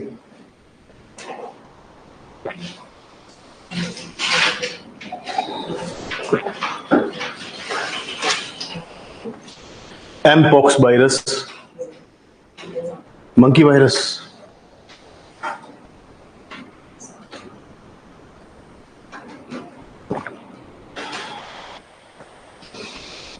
Emergency use listing, जैसे कुछ एक आपके जो वैक्सीन है, वैक्सीन का सिंपल हिंदी में मीनिंग होता है टीकाकरण, है ना। कुछ एक जो आपकी वैक्सीन है उनको लाइसेंस नहीं मिलता है, बन जाती हैं, अच्छे से उनका इम्प्लीमेंटेशन हो जाता है, बट कई बार वर्ल्ड हेल्थ ऑर्गेनाइजेशन उसको नहीं अलाउ करता। वर्ल्ड हेल्थ ऑर्गेनाइजेशन अगर उसको अलाउ करता तो इंडिया का Indian council of medical research वो उसको अलाउ नहीं करता, क्योंकि वो बाकी कंट्रीज में दिया जा सकता है, अगर यहाँ पे उस मेडिसिन को यूज करेंगे तो जनरेशनल डिफेक्ट आ सकते हैं, गवर्नमेंट ये भी कहती है। तो ऐसा नहीं है कि WHO ने कह दिया तो सब कंट्रीज में वही टीकाकरण हो जाएगा शुरू, वो नहीं होगा, क्योंकि हर एक कंट्री का क्लाइमेट अलग है, नीड अलग है, और लोगों की इम्यूनिटी अलग है ना। फॉर एग्जाम्पल अफ्रीका में अगर हम चले जाएं सहारा में, तो सहारा के नियर बाय जो कम्युनिटीज रह रही हैं, चाहे मसाई ट्राइब है, जैसे मैंने आपको लिखाया था कि जो कि ब्लड यूज करते हैं, राइट, उसको ब्लड को वो ड्रिंक करते हैं, सो वो अलग प्रजाति, उनकी इम्यूनिटी लेवल नेक्स्ट लेवल है ना। अब आर्कटिक रीजन में अगर हम चले जाएं, या स्टेपीज रीजन में चले जाएं, साइबेरिया में चले जाएं, वहां पे -40 डिग्री में टेम्परेचर में लोग रहते हैं, उनकी इम्यूनिटी यहाँ के टेम्परेचर के हिसाब से नहीं है, इतनी गर्मी में मर जाएंगे वो, स्किन एलर्जीज, प्रॉब्लम्स, सांस नहीं आएगी उनको यहाँ पे, राइट। वैसे ही अगर कोई कोस्टल एरिया का व्यक्ति है, उसको अगर आप राजस्थान भेज देंगे, जो कोकोनट खाता है या फिर डोसा खाता है, वो राजस्थान में सर्वाइव नहीं कर सकता। क्यों? क्योंकि एक तो उसका अपना कल्चरल, अपना फूड, एवरीथिंग चेंज हो रहा है, बट साथ साथ में क्लाइमेट सबसे बड़ा वहां पे फैक्टर डालेगा। तो इसीलिए कुछ एक बीमारियां जो है और कुछ एक वैक्सीन जो है वो कुछ एक कंट्री में ही अलाउ की जा सकती है। तो वैसे ही emergency use listing, World Health Organization announce that it has listed the first mpox in vitro diagnostic under emergency use listing procedure. तो जो आपका मंकी पॉक्स वायरस है या फिर एमपॉक्स वायरस है, उसके लिए एक वायरस के लिए दवाई दी जाती है। अब ये दवाई बनी हुई है, डब्ल्यूएचओ के पास भी है, डब्ल्यूएचओ ने इसको रखा भी है, बट इसको लाइसेंसिंग कम दी जाती है, इसका यूज करने के लिए मना करती है। तो उन्होंने कहा कि डब्ल्यूएचओ ने अभी रिसेंटली घोषणा की है, अनाउंस किया है कि जो फर्स्ट एमपॉक्स की जो इन विट्रो डायग्नोस्टिक है, आईवीडी, इन विट्रो मींस ये दवाई लैब में बनाई गई है, तो इसको उन्होंने इमरजेंसी यूज लिस्टिंग के लिए प्रोसीजर से अभी एक टाइप से अलाउ करने की बात की है, अलाउ किया नहीं है, राइट। अब अबाउट इमरजेंसी यूज लिस्टिंग, इसका मतलब क्या होता है? EUL procedure is a risk based procedure for assessing and listing unlicensed vaccines, therapeutics and in vitro diagnostics. तो ये प्रोसीजर है इमरजेंसी यूज लिस्टिंग का, जहां पे ये असेस करते हैं, लिस्ट बनाते हैं, पहले उसका एक टाइप से एनालिसिस करते हैं, फिर उसको सूची में डालते हैं कि ये वैक्सीन अनलाइसेंस्ड है, मतलब इसको लाइसेंस देना चाहिए, नहीं देना चाहिए। कोई थेरेपी है, मान लीजिए हम कहते हैं कि जीन थेरेपी है ना, तो डब्ल्यूएचओ कहेगी जीन थेरेपी जो है नेचुरल, जो आपका एनवायरनमेंट है, जो नेचुरल जो ह्यूमन बीइंग में जो जीन्स होते हैं उनके साथ खिलवाड़ कर रही है, तो उसको भी ये थेरेपी को बंद कर सकते हैं। ऑल्सो इन विट्रो डायग्नोस्टिक, जैसे IVF होता है, IBD है, तो इनको भी बंद कर सकते हैं कि आप लैब में अगर ऐसी दवाइयां बना रहे हैं तो एक टाइप से आप मतलब आप नेचर के साथ खिलवाड़ कर रहे हैं, कुदरत के साथ आप खिलवाड़ कर रहे हैं। It aims to expedite the availability of these products to people affected by public health emergency. तो ये चाहते हैं कि अगर इन चीजों को यूज करना है, इन प्रोडक्ट्स को यूज करना है, तो इनको एक्सपर्ट्स के थ्रू बनाया जाना चाहिए। इसकी अवेलेबिलिटी जो है इन प्रोडक्ट्स को, ये जो प्रोडक्ट हैं आपके, चाहे वो आपके अनलाइसेंस्ड वैक्सीन हैं, थेरेप्यूटिक्स हैं या फिर IBDs हैं, ये तभी आप यूज कर सकते हैं जब किसी पब्लिक हेल्थ के ऊपर इमरजेंसी आए, जब जनता के स्वास्थ्य के ऊपर कोई आपातकालीन दशा आ जाए, उस टाइम पे आप इसे यूज कर सकते हैं। अनटिल अनलेस जो आपकी नॉर्मल दवाइयां चल रही है वही आप देंगे उनको। Next, this will assist interested UN procurement agencies and member states in determining acceptability of these specific products based on an essential set of available quality, safety, efficacy and performance data। तो simple कह रहे हैं कि यहाँ पे UN की कुछ एक प्रोक्योरमेंट एजेंसी है। प्रोक्योरमेंट का मतलब क्या होता है? किसी चीज को खरीदना। जैसे हम कहते हैं कि गन्ने को प्रोक्योर करना है, सरकार ने गन्ना या फिर शुगर केन को प्रोक्योर कर लिया। प्रोक्योर करने का मतलब क्या है कि सरकार ने उसको किसानों से खरीद लिया। तो वैसे कह रहे हैं कि यूएन की बहुत सारी ऐसी प्रोक्योरमेंट एजेंसीज हैं और मेंबर स्टेट्स के लोग हैं जो कि इन प्रोडक्ट्स के ऊपर अपनी एक टाइप से निगरानी रखते हैं कि इसकी क्वालिटी कैसी है, ये सेफ है या नहीं, ये एफिशिएंट है या नहीं, दवाई ये ठीक कर सकती है नहीं, या इसका परफॉर्मेंस, उसका डाटा ये पूरा का पूरा यूएस ही निकालता है। तो सिंपली कह रहे हैं कि इमरजेंसी लिस्टिंग एक टाइप से कुछ बीमारियों, कुछ एक दवाओं को अनलाइसेंस रखता है, कुछ थेरेपीज को रेस्ट्रिक्ट करता है और कुछ एक जो इन विट्रो डायग्नोस्टिक्स है उनको भी बंद करता है। लैब में बनाई हुई दवाइयों को रोक देते हैं ये, या फिर कुछ एक आपकी वैक्सीन बन चुकी है बट उनको लाइसेंस नहीं देते। तीसरा, जो थेरेपीज है, कुछ एक थेरेपीज है वो हार्मफुल भी हो सकती है तो उनको भी अलाउ नहीं करते हैं। बट इसे अलाउ सिर्फ तब किया जाएगा जब जो लोग पब्लिक हेल्थ इमरजेंसी में आते हैं उनके ऊपर से अप्लाई कर सकते हैं। जैसे कि देखा जाए तो कोरोना वायरस की जो आपकी जो कोविशील्ड या कोवैक्सीन थी, एकदम से उसको अलाउ नहीं करना चाहिए था, बट यूज क्यों की? क्योंकि डेथ हो सकती है। तो जब आपको पता है कि एंड में आपके पास कोई सोल्यूशन नहीं बचता तो उसे यूज करना पड़ता है। उसके साइड इफेक्ट तो बहुत सारे देखे गए, लोग कह रहे हार्ट अटैक ज्यादा आ रहे हैं उससे। लगता है आपको ऐसा कुछ नहीं है। हार्ट अटैक पहले ही बहुत आते थे। हार्ट अटैक के अगर आप डाटा निकालोगे ना ICMR का, तो हर घंटे में 15 से 20 लोगों की डेथ होती रहती है। एक्सीडेंट से इंडिया में हर 1 घंटे में 50 लोगों की मृत्यु होती रहती है। इंडिया है, यहाँ पे सप्लाई डिमांड रेशियो बहुत है, आता है जाता है, आता है जाता है। फॉर एग्जाम्पल मैंने आपको बताया था कि पॉपुलेशन का एक टाइप से कई जगह पे लगा होता है, उस पर खड़े हो जाइए आधा घंटा का, पैसे खड़ के देखिए कितने नंबर बढ़ रहे हैं कितने कम हो रहे हैं।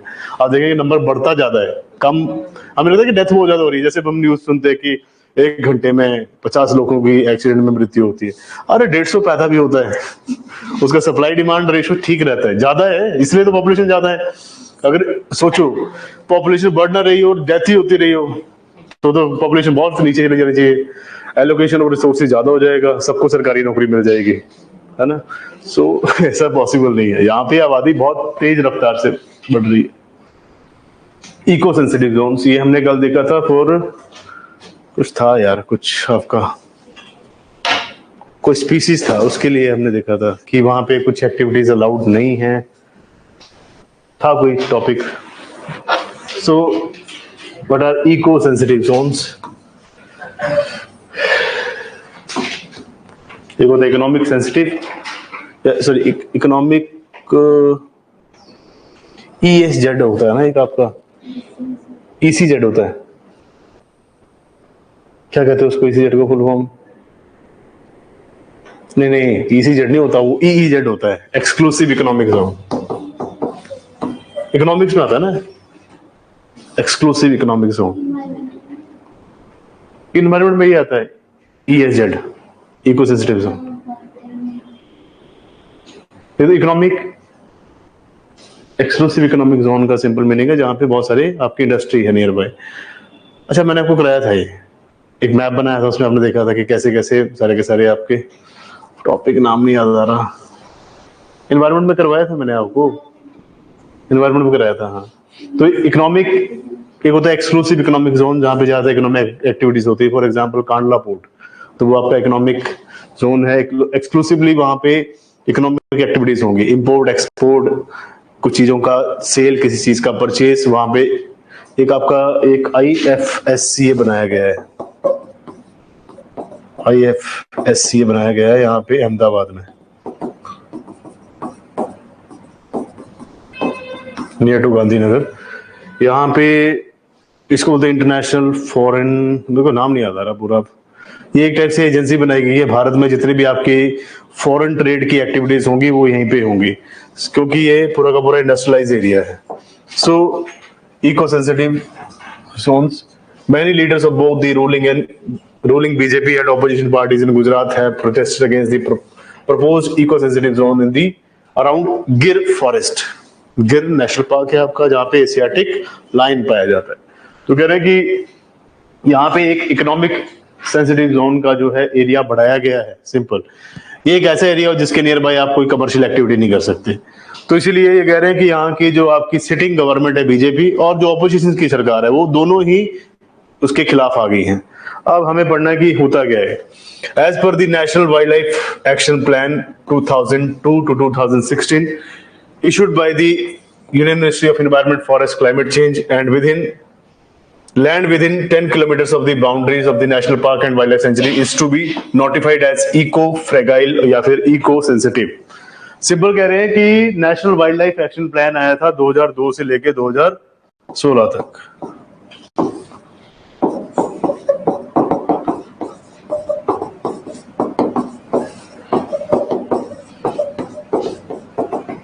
National wildlife action plan 2002 से लेके 2016 तक आया था। तो इसमें उन्होंने कहा था कि इस प्लान के अंतर्गत ministry of environment, forest, climate change ने ये अधिसूचना निकाली, ये नोटिस निकाला कि आपके जितने भी नेशनल पार्क है या वाइल्ड लाइफ सेंचुरी है उसकी सीमा के अंदर, उसकी बाउंड्री के अंदर 10 किलोमीटर तक जो है आपको एरिया जो है उसको इको सेंसिटिव या फिर इको फ्रेगाइल घोषित करना होगा। मतलब ये सेंसिटिव एरिया, यहाँ पे कोई ऐसी कमर्शियल एक्टिविटी ना हो। While the 10 kilometer rule is implemented as a general principle, the extent of its application can vary। ये कह रहे हैं कि ऐसा नहीं कि सिर्फ 10 किलोमीटर ही, ये एक टाइप से जनरल प्रिंसिपल है कि इतना तो नहीं करना है, बट इसको एक्सटेंड भी किया जा सकता है। अगर आप अप्लाई करना चाहें तो आप उसके 20 किलोमीटर तक भी इको सेंसिटिव एरिया घोषित कर सकते हैं। Areas beyond 10 kilometer can also be notified by union government as ESZ if they hold larger ecological importance या फिर सेंसिटिव कॉरिडोर। फॉर एग्जांपल आपने कहा कि ये जो ग्रीन नेशनल पार्क है ये इतना सा एरिया पड़ता है गिर नेशनल पार्क का। अभी कह रहे हैं कि पहले तो 10 किलोमीटर तक का एरिया था, इतनी रेडियस थी चारों तरफ से कि यहाँ तक आप कुछ नहीं कर सकते। अभी कह रहे हैं कि इसको तो इन्होंने बढ़ा दिया है, 20 किलोमीटर कर दिया इसको। तो कह रहे हैं कि इसमें तो हमारे घर भी आते हैं, हाईवे आता है, इंडस्ट्री आती है, तो ये हमारे लिए मतलब हमारा एरिया सरकार जबरदस्ती ले रही है। तो कह रहे हैं कि 10 किलोमीटर से भी इसको आगे बढ़ाया जा सकता है अगर केंद्र की सरकार को लगता है कि ये जो एरिया है ये इकोलॉजिकली फ्रेगाइल है या फिर बहुत ज्यादा इकोलॉजिकली सेंसिटिव है। It acts as a buffer zone around protected areas, national park, wildlife sanctuary, tiger reserves, so that wildlife has transition zone around them. ये कह रहे हैं ये जो आपका बाहर रखा जाता है ना एरिया एक्स्ट्रा, जिसको आप कहते हैं इको सेंसिटिव एरिया, एक ऐसे बफर का काम करता है। फॉर एग्जांपल कभी अगर एरिया कम पड़ जाए तो ये जो जानवर है, ये जो आपकी स्पीसीज है, ये बाहर के एरिया में भी अपना एरिया जो है वहां पे घूम सकते हैं। मतलब बफर का काम करता है, ट्रांजिशन का काम करता है।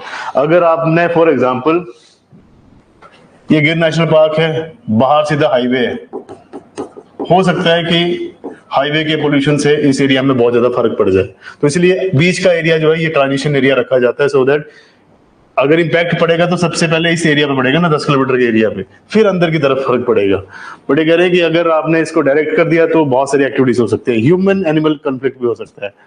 मान लीजिए on one fine day Asiatic lion, एशियाई शेर वहां से बाहर निकले चहलकदमी के लिए और वहां पे उसको इंसान दिखे, फिर क्या होगा? कॉन्फ्लिक्ट होगा, किसी को खाएगा, इंसान उसको मारेगा।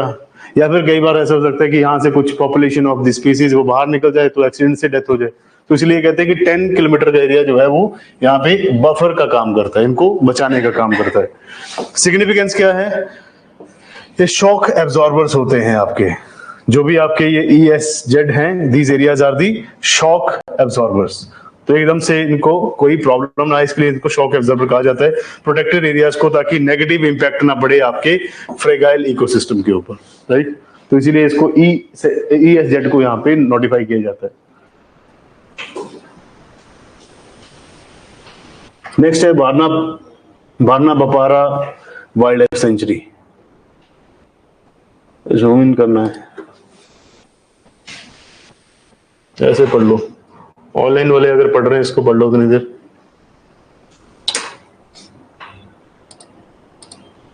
करंट अफेयर में अभी तक आपको एक चीज समझ में आएगी, there is more news related to science and tech, environment and then geography, है ना।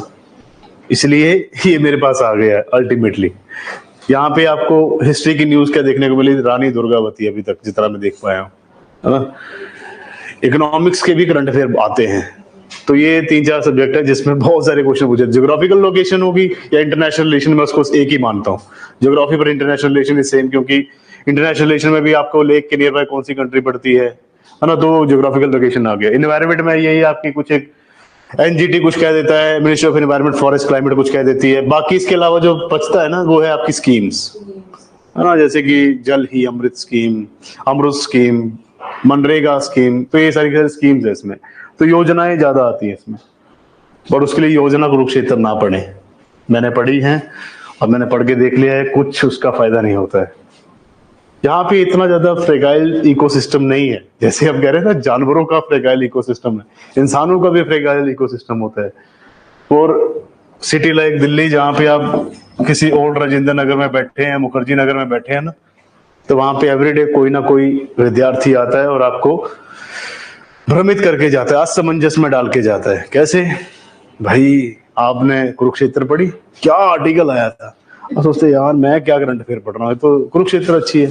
फिर दूसरा आता है योजना पढ़िए, योजना के बाद कोई आता है इंडिया एयर बुक पढ़िए, नया आर्टिकल आया है।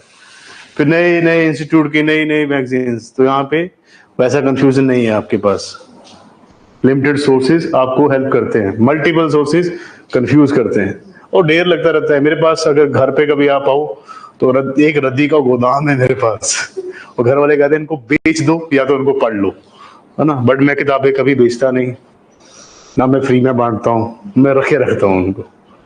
किताबें बहुत अच्छी दोस्त होती है, पर उस दोस्त को टाइम नहीं दे पाता मैं बात वही है, तो टाइम देना है दोस्त को नहीं, किताब को।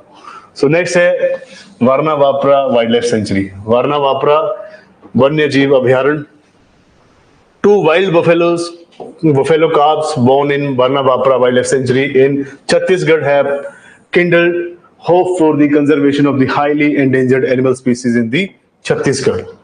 तो छत्तीसगढ़ के Varna Bapara wild life century में भैंस के 2 बच्चे देखे गए हैं, दैट इज उसके काफ देखे गए हैं, राइट।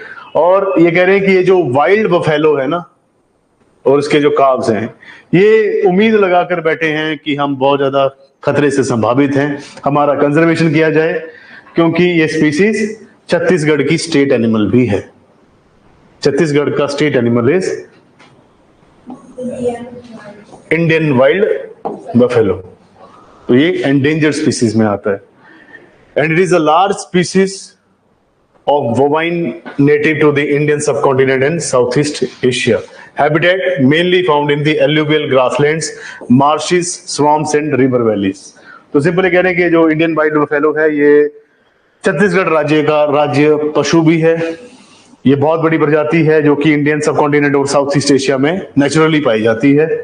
इनका हैबिटेट ये कौन से एरिया में ज्यादा पाए जाते हैं, इनका एक टाइप से आवास स्थान क्या है, तो इनका हैबिटेट ज्यादातर एल्यूवियल ग्रासलैंड्स होते हैं, जहां पे उपजाऊ मैदानी भाग होते हैं वहां पे पाए जाते हैं, मार्शेस में पाए जाते हैं या फिर स्वॉम्प्स में पाए जाते हैं जहां पे थोड़ा सा दलदली क्षेत्र होता है, या फिर रिवर वैलीज में पाए जाते हैं जहां पे नदी घाटियां होती हैं। In India they are generally concentrated in the North East India in Kaziranga, Manas, Dibru Saikhowa national park, Laokhowa wild life sanctuary, Burachapori wild life sanctuary, D Ering memorial wild life sanctuary, Arunachal Pradesh. Simple आपको सारे याद रखने, बट ज्यादातर ये जो इंडियन वाइल्ड बफेलो है वो north east में पाया जाता है, दैट इज इनफ। और सबसे ज्यादा नॉर्थ ईस्ट में कहां पाया जाता है, तो असम में पाया जाता है। असम के यहाँ पे काजीरंगा, मनास और दिब्रू साइखोवा, 3 तो इनके नेशनल पार्क ही बता दिए असम के। उसके अलावा अरुणाचल में पाया जाता है। कंजर्वेशन स्टेटस क्या है, दिस इज एंडेंजर्ड, ये खतरा संभावित है, राइट। और इसको वाइल्ड लाइफ प्रोटेक्शन एक्ट 1972 के शेड्यूल 1 में रखा गया। तो this is Indian wild buffalo, Chhattisgarh में पाया जाता है, छत्तीसगढ़ का राज्य पशु है। किसी भी स्टेट का अगर स्टेट एनिमल है, फ्लावर है, बर्ड है, सो वही होता है जो एंडेंजर्ड स्पीसीज में पाया जाता है। आपका क्या है स्टेट का स्टेट एनिमल? ब्लैक बक, काला हिरण। नहीं कर रहा, मैं ये हटा रहा हूं यहां से। इसलिए करंट से ज्यादा स्टैटिक है। हाँ, करंट तो न्यूज है, बातें तो सारी स्टैटिक ही हैं। जैसे कि वाइल्ड लाइफ प्रोटेक्शन एक्ट क्या होता है, IUCN क्या होता है, पता होना चाहिए, है ना। इंडियन वाइल्ड बफेलो कहाँ कहाँ पाया जाता है, ये देखिए, ये है। एक होता है डोमेस्टिकेटेड बफेलो, ये है वाइल्ड बफेलो।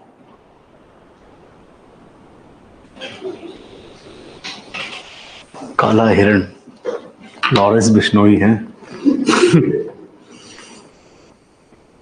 लोगों ने इसको आजकल वो बना लिया हुआ, संजय दत्त बना लिया हुआ है। स्टेटस डाल रहे हैं मेरे स्टूडेंट्स स्टेटस डाल रहे हैं उसका, दिखा दूंगा अभी भी आपको। स्टेटस डाला हुआ है, भाई साहब, ऐसे भाई साहब ने नमस्कार।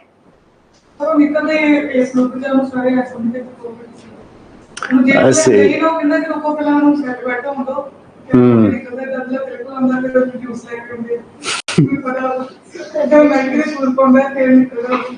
टोर बनाई है उसने पूरी, है तो छोटा सा ही है। उसको क्या बोलते हैं, वर्शिप, क्या वर्शिप कहते हैं उसको, हीरो वर्शिप की जा रही है उसकी, है ना, हीरो बनाया जा रहा है, पूजा जा रहा है। हाँ जी, डरता है, हाँ वो तो है ही, वो तो चलो सब कुछ मिला ही होता है, अंदर पैसा देना पड़ता है, प्रोटेक्शन मनी देनी पड़ती है अंदर रहने के लिए भी। तिहाड़ जेल में बच जाएगा कोई, तिहाड़ जेल में खूंखार लोग बैठे हैं, वो अंदर ही मार देते हैं, प्रोटेक्शन मनी देनी पड़ती है। अंदर जो बैठे होते हैं ना वहां के प्रधान, उनको 5-10 लाख रुपए देना पड़ता है कि भाई हमला मत करना। तो तिहाड़ है। आपने यासिन मलिक देखा, यासिन मलिक नहीं देखा आपने? यासिन मलिक सेपरेटिस्ट है कश्मीर का, 1990s में जो कश्मीर में बहुत सारी चीजें हुई उसमें यासिन मलिक भी था। तो तिहाड़ में 3rd डिग्री टॉर्चर इतना हाई होता है, उसकी एक आंख जो है ना थोड़ी ऐसी हो गई है, टेढ़ी हो गई आंख, तो कहता कि मुझे मारा गया है ना। और मेरे ही नोन है एक रिश्तेदारी में, वो तिहाड़ में ही थे ड्यूटी पे, तो उन्होंने बताया कि जहाँ पे जेल है वहीं पे ही अंदर ही वॉशरूम है, टॉयलेट है, धूप कभी नहीं आती। तो इतना ज्यादा डिप्रेशन में चला गया कि उसकी आंखों में दिखना बंद हो गया। फिर बाहर निकाला उसको, नहीं तो काल कोठरी खतरनाक है वहां पे। तिहाड़ सबसे बड़ी जेल है, और ऐसी जेल है जहाँ पे तिहाड़ में दिल्ली पुलिस नहीं है। तिहाड़ दिल्ली में है पर दिल्ली पुलिस की ड्यूटी नहीं है, वहां पे तमिलनाडु पुलिस की ड्यूटी है, क्योंकि तमिलनाडु वालों की आपको लैंग्वेज समझ नहीं आएगी जो भी कैदी अंदर है, तो इसलिए वहां की पुलिस को लगाया गया। दिल्ली पुलिस होगी तो वो नाम पहचान जाएंगे, घर तक उनको मारने चले जाएंगे ना, क्योंकि लोकल एरिया है, तो पुलिस बाहर की लेके आए।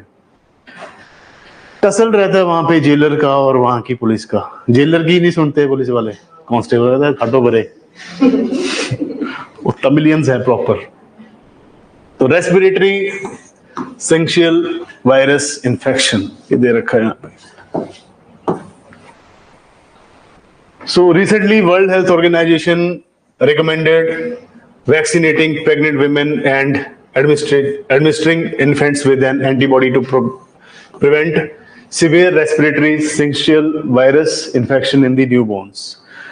तो वर्ल्ड हेल्थ ऑर्गेनाइजेशन, विश्व स्वास्थ्य संगठन ने कहा है कि अभी जितने भी प्रेग्नेंट विमेन्स हैं या फिर जितने भी एडमिनिस्ट्रिंग आपके इन्फेंट्स हैं, मतलब जो बच्चे अभी हॉस्पिटल में हैं, नवजात शिशु, उनको एक एंटीबॉडी या फिर एक टाइप से इंजेक्शन लगाया जाएगा ताकि इनमें जो रेस्पिरेटरी प्रॉब्लम होती है, श्वसन प्रक्रिया में सांस लेने में जो दिक्कत आती है उसको सुधारा जा सके जितने भी न्यूबॉर्न्स हैं। अब ये बीमारी है क्या? That is respiratory syncytial virus infection. इसको देखते हैं। आप सोचेंगे क्या सुबह सुबह बीमारियां पढ़ा रहे हैं, बट क्या करें, अब बीमारियां फैल बहुत गई हैं, सबका सब ये हमारा ही दिया हुआ है। मॉडर्न इकोनॉमिक मैन या फिर एंथ्रोपोजेनिक या फिर मॉडर्न ह्यूमन बीइंग। सो अडेप्टेशन है, सिंपल सी बात है। हर साल नई बीमारी आएगी, बॉडी अडेप्ट करेगी, इम्यून सिस्टम डेवलप होगा, फिर और आएगी, फिर डेवलप होता जाएगा। सो ये चलता ही रहना है। तभी बायोटेक्नोलॉजी चलेगी, तभी फार्मेसी कंपनी चलेंगी, तभी बजट आएगा सरकार के पास, है ना। तो हर एक चीज जुड़ी हुई है। सो नेक्स्ट है, और टेक्नोलॉजी भी तो अभी डेवलप होगी ना। मान लीजिए एक डाइसेंट्री से लोग मर जाते थे किसी समय, है ना, तो डाइसेंट्री ही अगर बीमारी होती, उसके बाद बीमारी ना आती, तो फिर ना कोई यहाँ पे साइंस पढ़ता, ना कोई बायोलॉजी लेता, ना माइक्रोबायोलॉजी पढ़ता, ना बायोकेमिस्ट्री पढ़ता, ना कोई बायो इंजीनियरिंग करता, है ना, क्योंकि हर साल कुछ ना कुछ नया आएगा, बीमारी आएगी, तभी तो पढ़ पाएंगे। तो ये एवोल्यूशन का पार्ट है ना, आगे बढ़ने का पार्ट है। So RSV, that is respiratory syncytial virus infection, which is a typically caused cold-like symptoms leading cause of severe infection and death in the babies and older adults। तो एक ऐसे ये जो बीमारी है, इसमें कोल्ड जैसा फील होता है ना, जैसे लगता है सर्दी जुकाम हो रखा है, उसके लक्षण इसमें आते हैं। इससे बहुत घातक इन्फेक्शन हो सकता है और आगे चलकर ये बच्चे की या किसी अडल्ट की, किसी वयस्क की भी ये मौत का कारण बन सकता है। सिम्टम क्या है, लक्षण? They include runny nose, decrease in appetite, cough. तो इसमें क्या होता है कि नाक बहना शुरू हो जाता है, एपेटाइट थोड़ा सा डिक्रीज हो जाता है, कफ होना शुरू हो जाता है। ट्रांसमिशन पर्सन टू पर्सन, क्योंकि दिस इज वायरल डिसीज एक टाइप से, तो पर्सन टू पर्सन फैलता जाता है। The air by coughing and sneezing, तो जब भी कफ होगा, स्नीज होगा, उससे आगे फैल जाता है। Direct contact, kissing face of the child who has RSV। इसलिए कहते हैं कि नए बच्चे को ना थोड़ा सा बचा के रखिए। ये मेरे को बड़ा सही लगता नहीं है मेथड, जिसमें आप क्या करते हैं, बच्चा होता है एकदम से वो फंक्शन रख दिया, ढोल नगाड़े बजा, एक साल तक उनको, बच्चे को भी और मदर को भी, उनको आइसोलेट करके रखो भैया। जाते हो मेरा बच्चा दे पप्पियां कर रहे हैं, है ना, वो बच्चे को पता नहीं कौन कौन से वायरस फैला के आ जाते हैं। तो दैट इज वाई ये नहीं होना चाहिए। एक आइसोलेशन पीरियड होता है, एक सेपरेशन पीरियड होता है, उसमें रखना चाहिए। That is touching an object surface of the virus on it, then touching your mouth nose. वही एक टाइप से कोरोना वायरस में जो आप कर रहे थे, टच नहीं करना, दूर रहना, सैनिटाइज करते रहना बार बार, that is the issue. Premature infants, baby younger than 6 months, people above 65 years, people who have compromised immune system, chronic lung disease, congenital heart condition can get more severe cause। वही बात है, corona में भी हो रहा था ना, 65 साल से ऊपर उनको ज्यादा फर्क पड़ेगा, जो यंग है उनको ज्यादा फर्क पड़ेगा, जो प्री मैच्योर बेबी है 7 महीने में जिसकी डिलीवरी हो चुकी है, उसको ज्यादा इसका इम्पैक्ट पड़ेगा। जिनकी इम्यून सिस्टम वीक है, उसके ऊपर इम्पैक्ट पड़ेगा, जिसको क्रॉनिक लंग डिजीज है, फेफड़ों में दिक्कत है, जिसको हार्ट कंडीशन है, मतलब anything that is going through medication, उसको ज्यादा इम्पैक्ट पड़ेगा। People who have RSV infection are usually contagious to for 3 to 8 days, but sometimes infants and people with weakened immune system continue to spread the virus for as long as 4 weeks. तो कह रहे हैं कि जो virus है ये 3 से 8 दिनों तक वैसे प्रेजेंट रहता है, बट कुछ एक इन्फेंट्स में, कुछ एक लोगों में ऐसा देखा गया है जिनका इम्यून सिस्टम ज्यादा वीक हो रखा है, वो 4 हफ्ते तक भी उनके ऊपर ये वायरस अटैक करता है। Severe infection leads to pneumonia and bronchiolitis, that is pneumonia हो सकता है, मतलब हेमोग्लोबिन की कमी हो सकती है। दूसरा क्या हो सकता है, सॉरी निमोनिया इज अलग थिंग, निमोनिया में क्या होता है, मैं उसको अलग समझ रहा हूँ। निमोनिया में क्या होता है बताइए? हाँ, सर्दी बुखार, कोल्ड, कफ, स्नीजिंग, ये सब चलता रहेगा। ब्रोंकायोलाइटिस क्या है, जिसमें सांस लेने में दिक्कत आएगी, राइट। सो ये प्रॉब्लम आती रहेगी इससे। तो this is very harmful disease एक टाइप से, क्योंकि डेथ भी कॉज कर सकता है, इसमें लिखा है। ये भी बहुत बेकार बीमारी है, बहुत सारी बीमारियां आ रही हैं, मतलब ये बीमारी बहुत रेयर है। पिक्चर बनी है, बहुत सारी पिक्चर्स है। So what is progeria? Progeria is a disease. So what is progeria? He is a person जिनका नाम है सैमी बासो, longest living survivor of the rare genetic disease that is progeria, recently died at the age of 28. तो ये व्यक्ति हैं, इनका नाम है सैमी बैसो। ये सबसे लंबे समय तक जीने वाले व्यक्ति हैं जो कि प्रोगेरिया के साथ ग्रसित थे। सिंपल, प्रोगेरिया में इतनी लंबी लाइफ नहीं होती, मतलब 28 की एज में इनकी डेथ हुई है लास्ट अक्टूबर 2024 में। About progeria, it is also known as Huntington-Gilford progeria syndrome, extremely rare progressive genetic disorder. Simple, ये भी जेनेटिक डिसऑर्डर है। सिंपल कह रहे हैं कि इस बीमारी का दूसरा नाम है हंटिंगटन-गिलफोर्ड प्रोगेरिया। जिन्होंने इस सिंड्रोम को नोटिस किया था, इसके ऊपर काम किया था, ये प्रोग्रेसिव जेनेटिक डिसऑर्डर है। It causes children to age rapidly. तो इसमें जो बच्चे हैं उनकी जो एज है, एज के हिसाब से ज्यादा जल्दी ग्रोथ होती है, मतलब बहुत जल्दी बूढ़े होना शुरू हो जाते हैं। और tiny genetic mutation causes the disease. तो जब जेनेटिक म्यूटेशन होता है, 2 टाइप के जीन्स एक दूसरे के साथ म्यूटेट करते हैं, जुड़ते हैं, तो उसके कारण ये बीमारी फैलती है। It is reported to occur in 1 in 4 million newborns worldwide. तो 10 लाख से लेकर 40 लाख जिन बच्चे पैदा होते हैं उसमें से किसी एक व्यक्ति में ये ऐसी बीमारी पूरे विश्व भर में पाई जाती है। 1 to 40 million. Newborns with the disorder appear to be healthy at the birth, but usually start to show signs of premature aging during first two years of life. तो जब बच्चा पैदा होता है तो उस समय तो लगता है कि नॉर्मल ही है, बट ये कह रहे हैं कि जैसे जैसे वो ग्रो होना शुरू करता है तो पहले और दूसरे साल में ही उसकी लाइफ में ये शो होना शुरू हो जाता है कि उसकी बॉडी में कुछ एक चेंजेस आने शुरू होते हैं। जैसे 2 साल के बच्चे की जो स्किन होती है वैसी स्किन नहीं होगी, बाकी बहुत सारे इसके मसल्स भी उतने ज्यादा डेवलप नहीं होते हैं आगे। So their growth rate slows, they don't gain weight as expected. तो उनकी ग्रोथ रेट कम हो जाता है, जितनी इनको वेट यहाँ पे गेन करना चाहिए उतना वेट गेन नहीं करते हैं। Progeria does not affect child intelligence और ब्रेन डेवलपमेंट। बॉडी के हिसाब से ग्रो करे ना करे, बट जो माइंड है वो प्रॉपर्ली इसमें ग्रो करता है। इंटेलिजेंस और ब्रेन डेवलपमेंट के ऊपर इसका कोई प्रभाव नहीं पड़ता। However there rapid ageing causes distinctive physical characteristics including. तो इनका जो ये एजिंग वाला जो काम है, जिसमें इनकी उम्र बढ़ती जाती है या इनका जो लाइफ स्पैन है वो बढ़ता जाता है, उसमें कुछ एक फिजिकल कैरेक्टरिस्टिक्स हैं जो आपको फिजिकली मीन जो आप सामने देख सकते हैं, प्रत्यक्ष देख सकते हैं, जो फीचर चेंज होते हैं।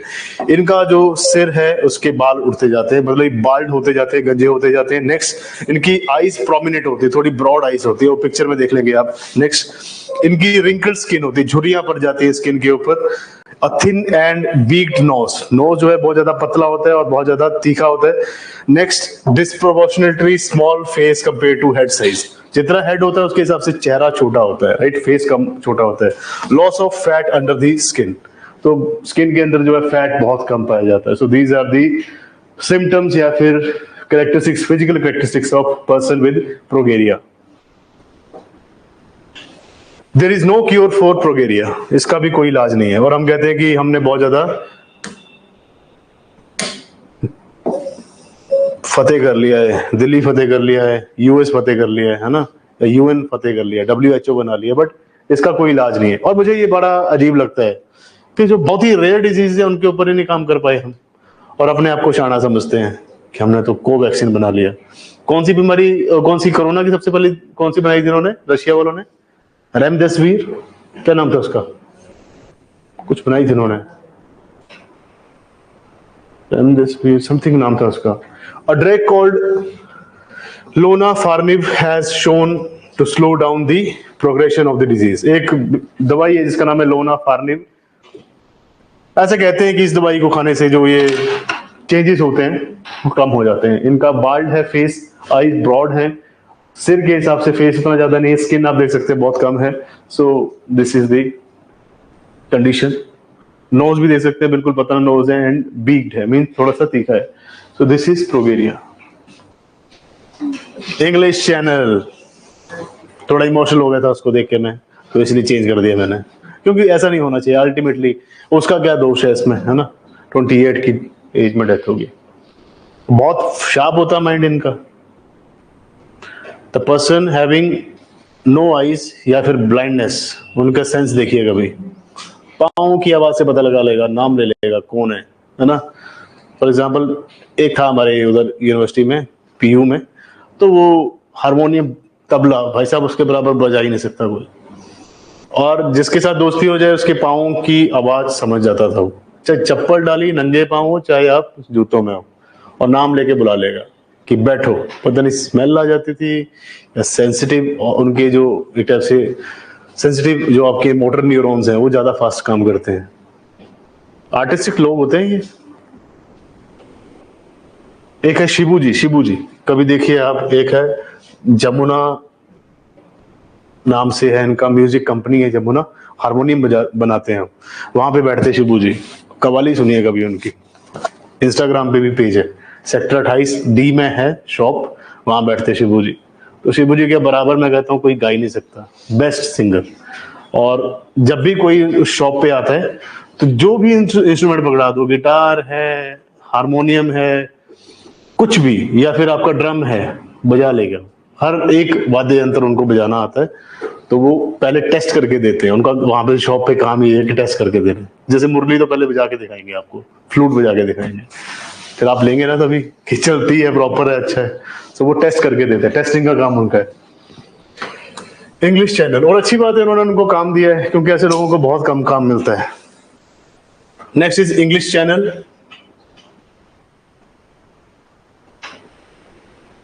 सर आज ऑफलाइन क्लास वाले ऑनलाइन क्लास लगा रहे हैं, कौन लगा रहे हैं?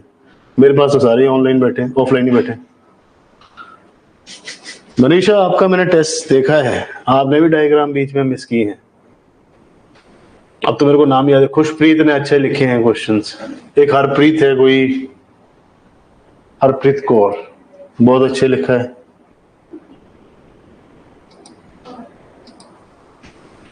मेरे को कुछ लोगों के नाम याद हो गए हैं जिन्होंने अच्छे आंसर लिखे हैं।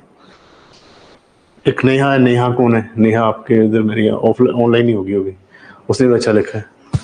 आपका नाम है, आपने लिखा होगा। फिर आप बोल ही रहे हैं ना, मुझे पता नहीं है, मेरे को एक्चुअल में नेम ही नहीं पता है, एक्सेप्ट ये हॉस्टल वाले बच्चे, उसके अलावा किसी का मेरे को नाम नहीं याद रहता। इंग्लिश चैनल, जैसे यूनिवर्सिटी में कई बार जाता हूँ, मेरे को किसी का नाम नहीं है याद, तो शक्लें याद है, मैं बोलता चलो अंदर, और सोचते कि नाम तो पता नहीं कैसे पहचान लिया, वो वैसे फेस से पता लग जाता है। और नाम कब जानेंगे? जब SDM लगेगा तब मैं प्रॉपर नाम याद होगा। SDM हाथ पे लिख के चलूंगा मैं कि ये मेरा स्टूडेंट है, फिर तो मैं आपका स्क्रीनशॉट लेके रखूंगा प्रॉपर प्रोफाइल पे जाके, है ना, मुझे भी तो दिखाना स्टूडेंट है हमारे। और अगर नहीं बने SDM तो नाम मैं वैसे नहीं याद रखूँ, याद होगा तो भूल जाऊंगा मैं। क्यों? क्योंकि मेरे को चाहिए कि आपका एग्जाम निकले तो याद रखेंगे यार, ऐसा कुछ नहीं, मैं वैसे ही मजाक कर रहा हूँ, दिल पे मत ले जाना कि बहुत मतलबी है ये तो। Next is English channel. Several people, including a child, died during trying to cross the English Channel from France to England, the French Interior Minister recently said. Not important. Important is English Channel. ये कह रहे हैं कि बहुत सारे लोग और कुछ एक बच्चों की डेथ हुई जब वो इंग्लिश चैनल को क्रॉस कर रहे थे। लोगों में एक टाइप से, कईयों में बहुत ज्यादा रिक्रिएशनल एक्टिविटीज करने की चुल होती है। बिल्कुल यही कह सकते हैं। बिना मतलब से आप इंग्लिश चैनल क्यों क्रॉस करना चाहते हैं, जब आपको पता है कि दिस इज इंग्लिश चैनल, यहाँ पे हाई टाइड होता है, लो टाइड होता है, there is speed of ocean current. तो कुछ एक लोग जो है ऐसी कुछ एक चीजें करते हैं लाइफ में, करनी चाहिए, बट जब तक आपके पास सुपरविजन नहीं है। This is the English channel, इतना सा पार्ट है जो कि आपको कनेक्ट कर रहा है यूके को किसके साथ, फ्रांस के साथ। So about English Channel, it is a narrow arm of Atlantic Ocean. ये अटलांटिक है, इसके साथ में there is a narrow arm, एक नैरो सा रास्ता है, तंग रास्ता है, जिसको आप कहते हैं English Channel. It is separated, it separates the south coast of England, part of Great Britain, from north coast of France. तो ये इंग्लैंड का जो साउदर्न कोस्ट है, जिसे आप ग्रेट ब्रिटेन कहते हैं, उसको नॉर्दर्न कोस्ट ऑफ फ्रांस से अलग करता है। The channel and the North Sea are connected by the Strait of Dover. So जो इंग्लिश चैनल है ये नॉर्थ सी के साथ जुड़ती है, क्योंकि इसमें बीच में एक स्ट्रेट है, इसका नाम है strait of Dover, that is in east, one of the world's busiest shipping area. तो दुनिया में जितने भी आपके शिपिंग रास्ते हैं, उनमें से सबसे बिजी रास्तों में से सबसे व्यस्तम जो आपके शिपिंग एरियाज है, उनमें से एक आपका इंग्लिश चैनल है।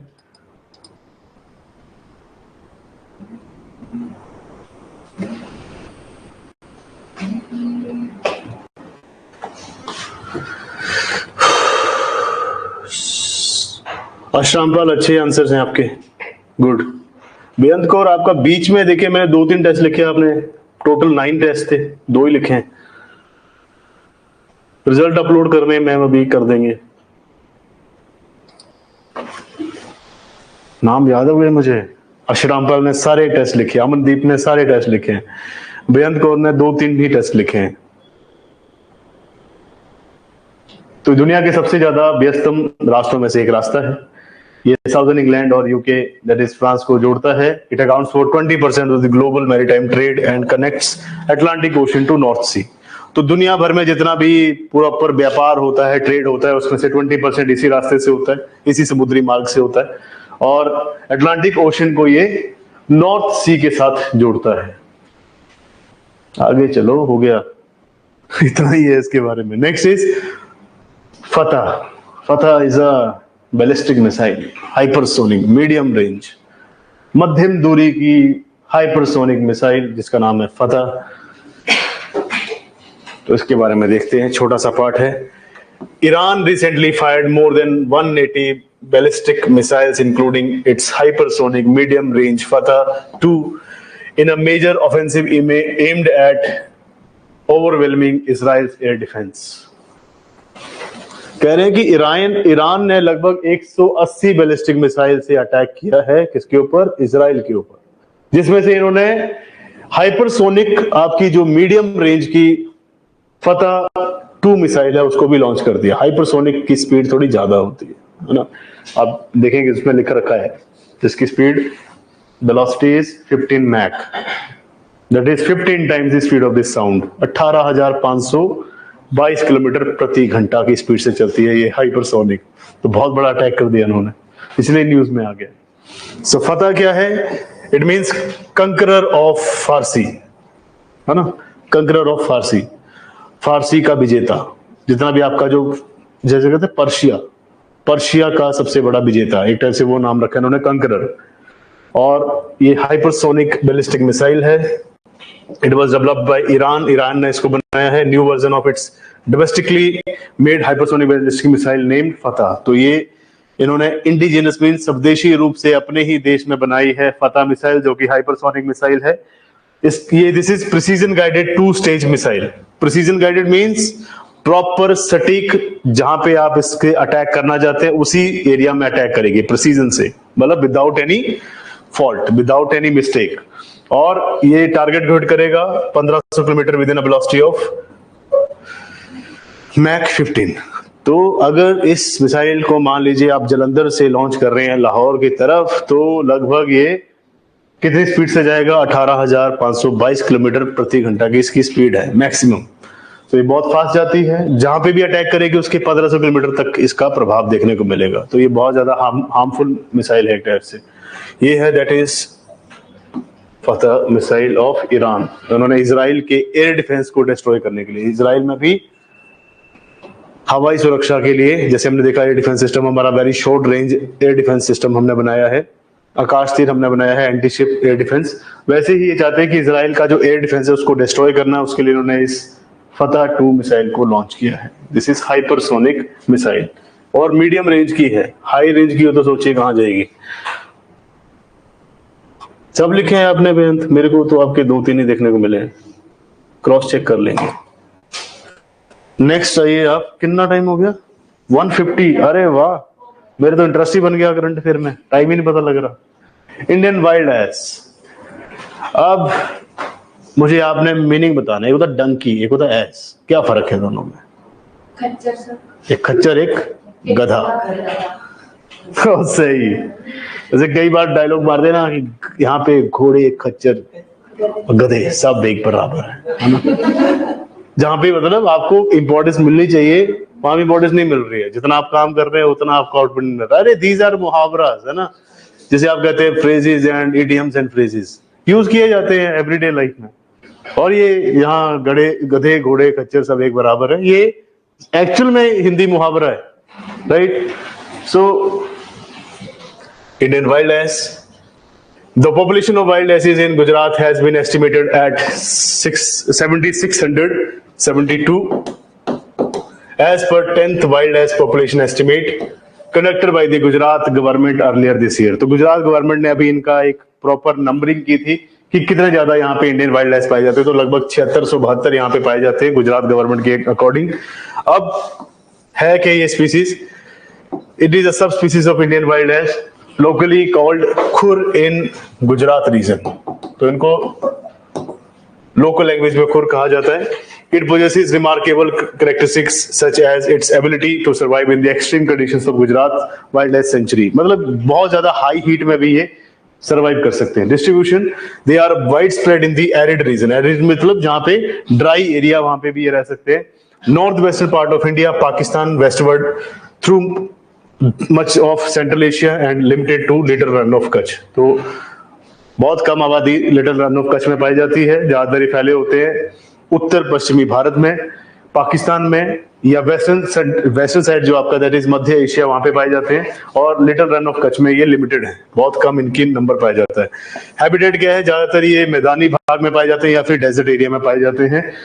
दे आर नियर थ्रेटेंड, मतलब ज्यादा इनके ऊपर खतरा संभावित नहीं है, खतरा संभावित है बट नियर थ्रेटेंड है। अपेंडिक्स 2 में आते हैं, ये वाइल्ड लाइफ प्रोटेक्शन एक्ट के शेड्यूल 1 में आते हैं, साइट्स के इंडेक्स में अपेंडिक्स में 2 में आते हैं, और आपकी वाइल्ड लाइफ प्रोटेक्शन एक्ट के शेड्यूल 1 में आते हैं। तो this is Indian wild life.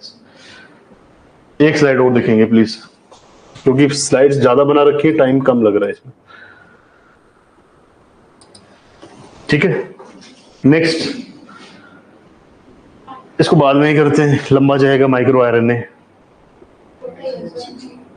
समझाने में टाइम लगेगा ना है तो छोटा है। Micro RNA means this is RNA molecule, जिसको बाद में देखते हैं। न्यूक्लियोटाइड्स ये सब पढ़ा है आपने। दोबारा होगा आपका साइंस एंड टेक, इसके लिए 26 के लिए, जब आपका नया बैच चल रहा है ना जैसे ज्योग्राफी, तो जिनका यूपीएससी 2026 का टारगेट है उनके लिए इन्वायरमेंट और साइंस एंड टेक दोबारा होगा। सो इंपॉर्टेंट है science and tech and environment. कुछ एक चीजें सिर से ऊपर जाएंगी जब आपने पढ़ा ही नहीं है साइंस एंड टेक। जिन्होंने पढ़ रखा उनको पता बेस पेयर क्या, न्यूक्लियोटाइड क्या है, ये सब चीजें आपको इजीली समझ में आ रही है। जिन्होंने नहीं पढ़ा है उनको अपेंडिक्स नहीं पड़ता है क्या होता है, साइट्स क्या है, IUCN क्या है, नहीं समझ में आएगा। तो इसलिए नेक्स्ट क्लास में देखते हैं। नेक्स्ट तो क्या है, नेक्स्ट तो ज्योग्राफी है आपकी। अब नेक्स्ट लेक्चर में देखेंगे इसको। लगभग हम 63 तक पहुंच चुके हैं, नॉट बैड, क्योंकि हमारे पास 77 तक की स्लाइड्स थी।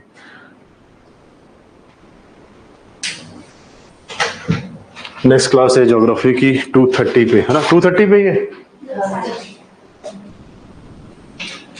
जल्दी तो नहीं करनी स्टार्ट, आराम से ही करनी है, कोई बात नहीं।